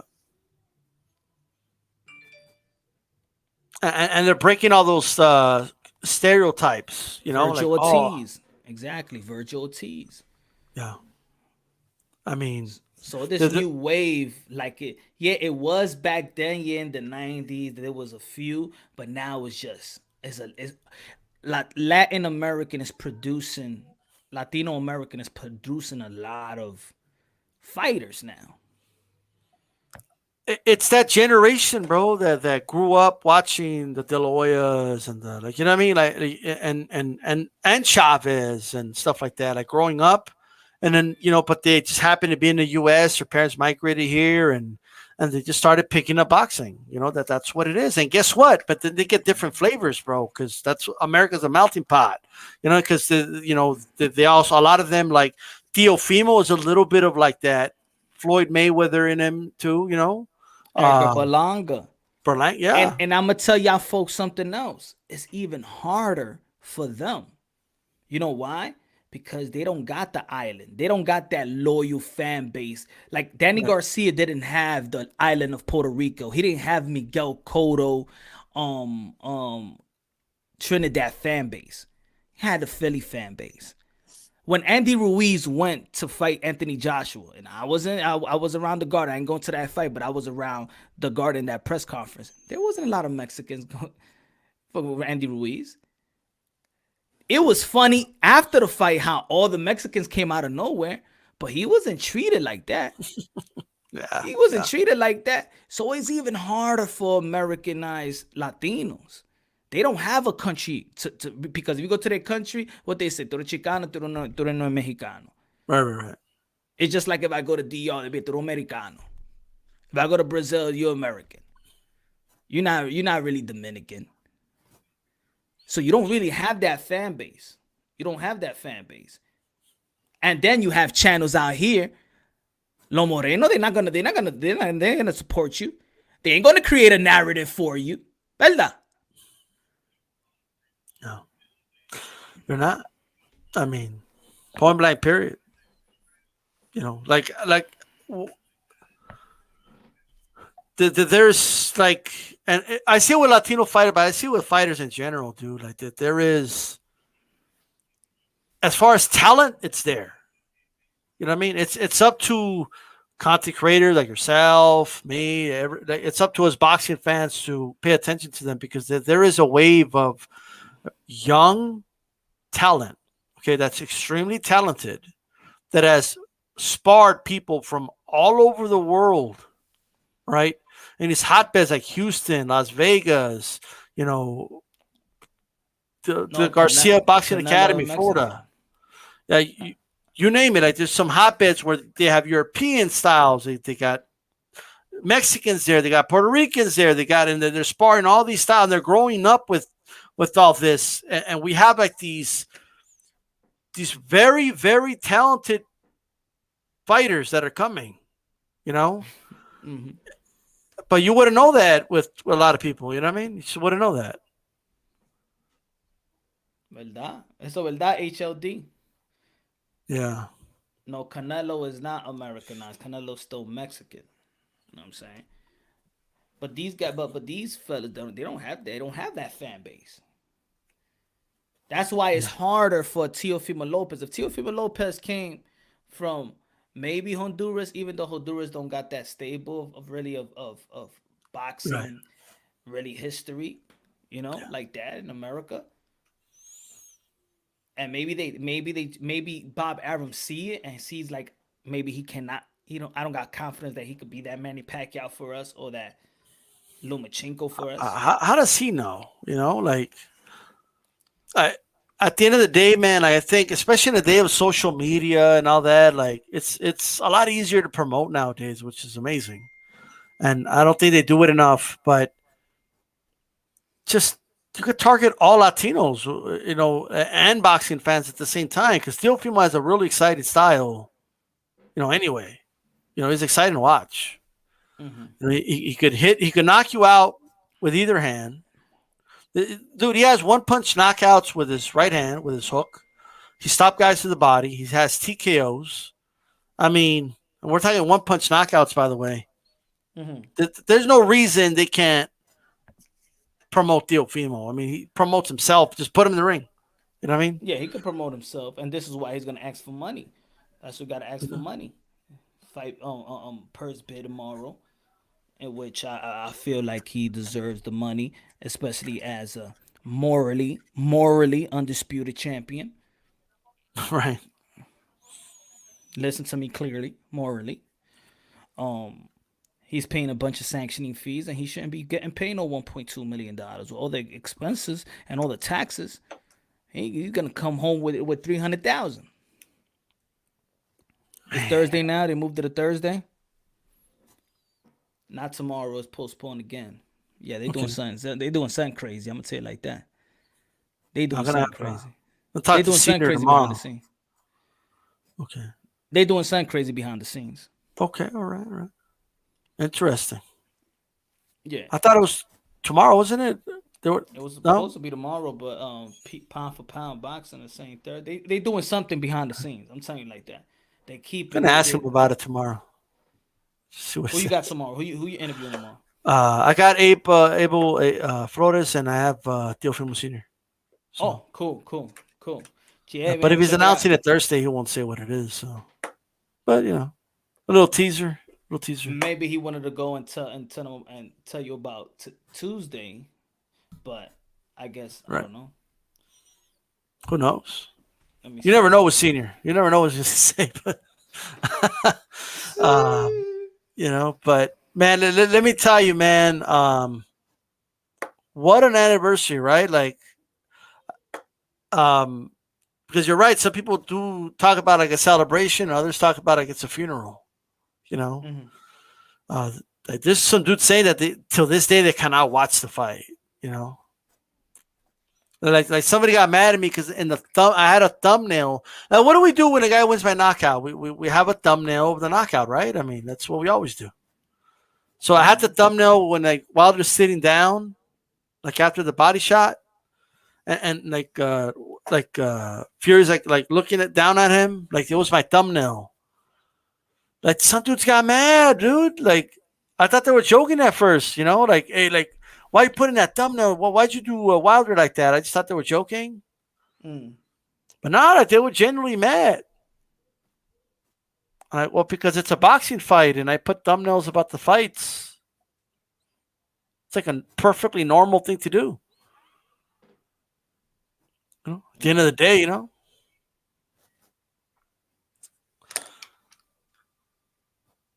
going on, HLD? Yeah, man.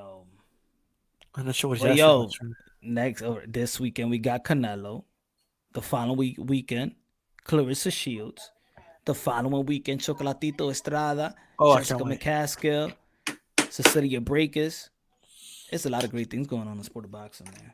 We Yeah. can't do it all. We got to do it on the positive. We got to do it on the positive. G Funky in the building. We got to do it on the positive. There's a lot of We great things got in the you. sport of boxing. There's a lot of great things going on in the sport of boxing. Um, and yo, I'm not saying to people go out there and unsubscribe to whoever you unsubscribe, let them subscribe. But, you know, I think we do. I've learned this. I think we do have a responsibility. And sometimes maybe our responsibility is not going to be towards the fans or the followers or subscribers. I believe that if you have your subscribers and your followers that follow your channel and support, it's to be fair to them. Be fair to them, but most importantly, be fair to the fighters that's actually risking their lives. That's it. Be fair. That's we all they got, to be honest, bro. We all. I mean, there's a lot of fighters. Like I'm gonna be interviewing Kit Austin on Thursday. Upcoming fighter. Great kid. Oh, it's Caulfield? Yeah. Upcoming fighter. And got to use these platforms as well to show love to our ladies. Show to our women fighters, young fighters, and also our veterans. The veterans that are still fighting that people just put on the shelves and not even thinking about. I think Victor Ortiz is trying to come back, make a comeback. Man. Gotta show love to them too, man. And I feel like we do got certain responsibility as well. Keep praying for boxers before they get in the ring. Keep praying for the family that's taking good care of guys like Pichardo Colon. Adonis Stevenson, hope he's doing great. Paul Williams, I hope he's doing great. And this is what we do, man. It's for the love of the sport and for love and got love for the fighters. You know, even guys like Adrian Broner that probably everybody want to talk down. Hey, at least, man, he lost all that weight. He got into the ring. He risked his life, even though I thought it was a robbery. But, hey, business boxing, I guess.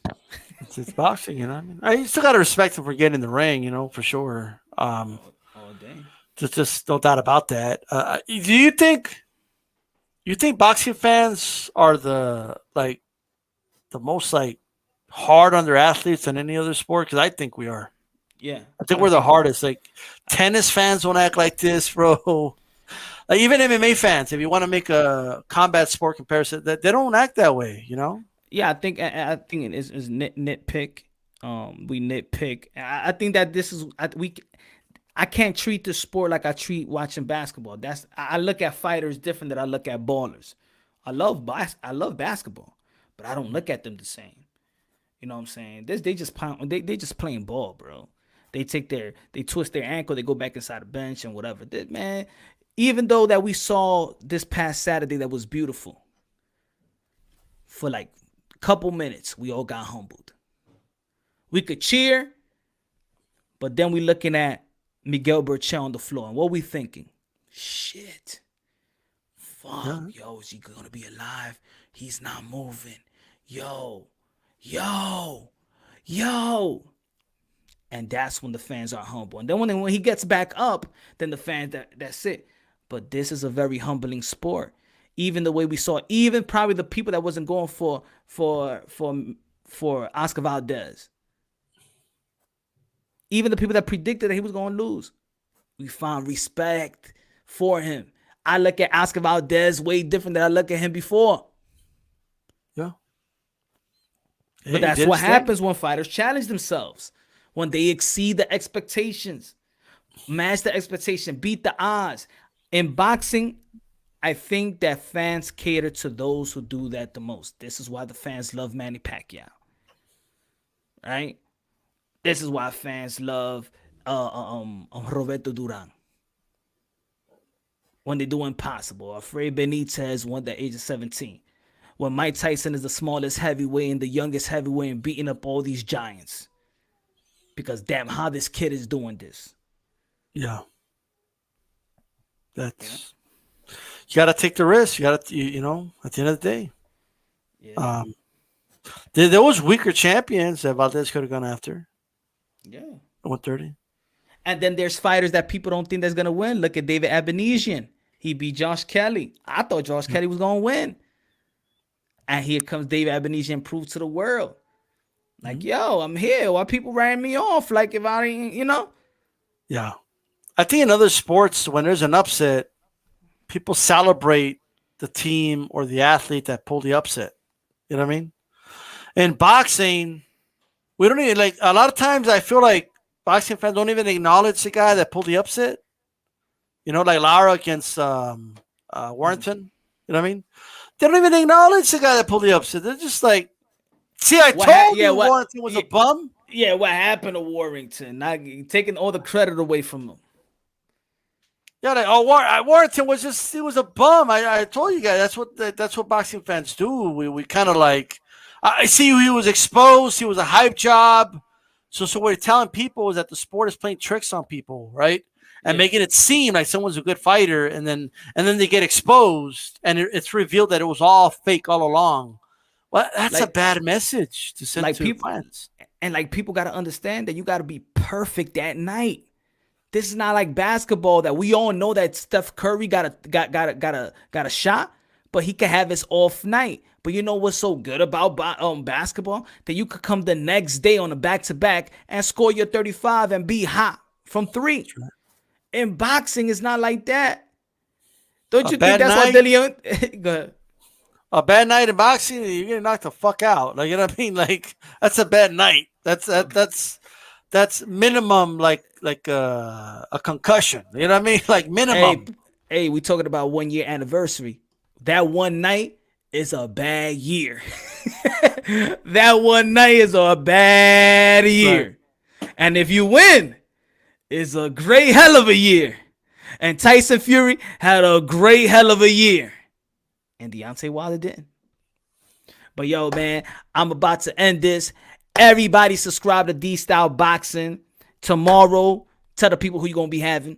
We're going to have Gabe Flores, man. Big win for him. Stockton, stand up. The Stockton King. And we're going to have Teofimo Sr. I never even planned it quite. I just let him roll and go from there. You know what I mean? Because this dude, he's going to say what he says. He's scared. I told everybody. I remember. He's scared. They tell him that my son dumb. My son never duck anybody. You know? There you go. So we're going to have him on. And then and if you could just acknowledge that G Funky got the pick right, because he keeps putting it in the chat. Okay, like you got it right, G Funky. G Funky, you got him. You got him. There you go. And I lost the bet, so I'm gonna have to take a pie in the face live on the show. So you got to do it, man. It's all right. I do it. I got to be a man of my word. Even though the poncho was too heavy, they spiked the caldo, on Brichelle. You know what I mean? It was too sweaty. I don't know. I felt like something was going on. With Valdez's gloves, but I'm gonna. I don't know. Glovegate. I think we got to do some investigation. Yeah, definitely. I think with some glove gates over there, that it's no way that Oscar Valdez would have won that fight. We got to check the gloves. We got to check the gloves. Hey man, thank you for being down with HCP. This is D-Style, and peace out, brother. Peace out. Hispanic causing panic. Y'all already know, man. Check again. Subscribe to D-Style Boxing. To subscribe to G Funky, Raw Boxing TV, Black and Brown Boxing. Everybody and everybody that got their channel, Prime Fighting Champions in the building. Subscribe to Prime Fighting Champions. Who else? Pound for pound boxing, real news. I buy houses. What's good, my brother? HLD. What's good? Everybody in the chat. You already know. Smash the like button. I love y'all. God bless. And on to the next.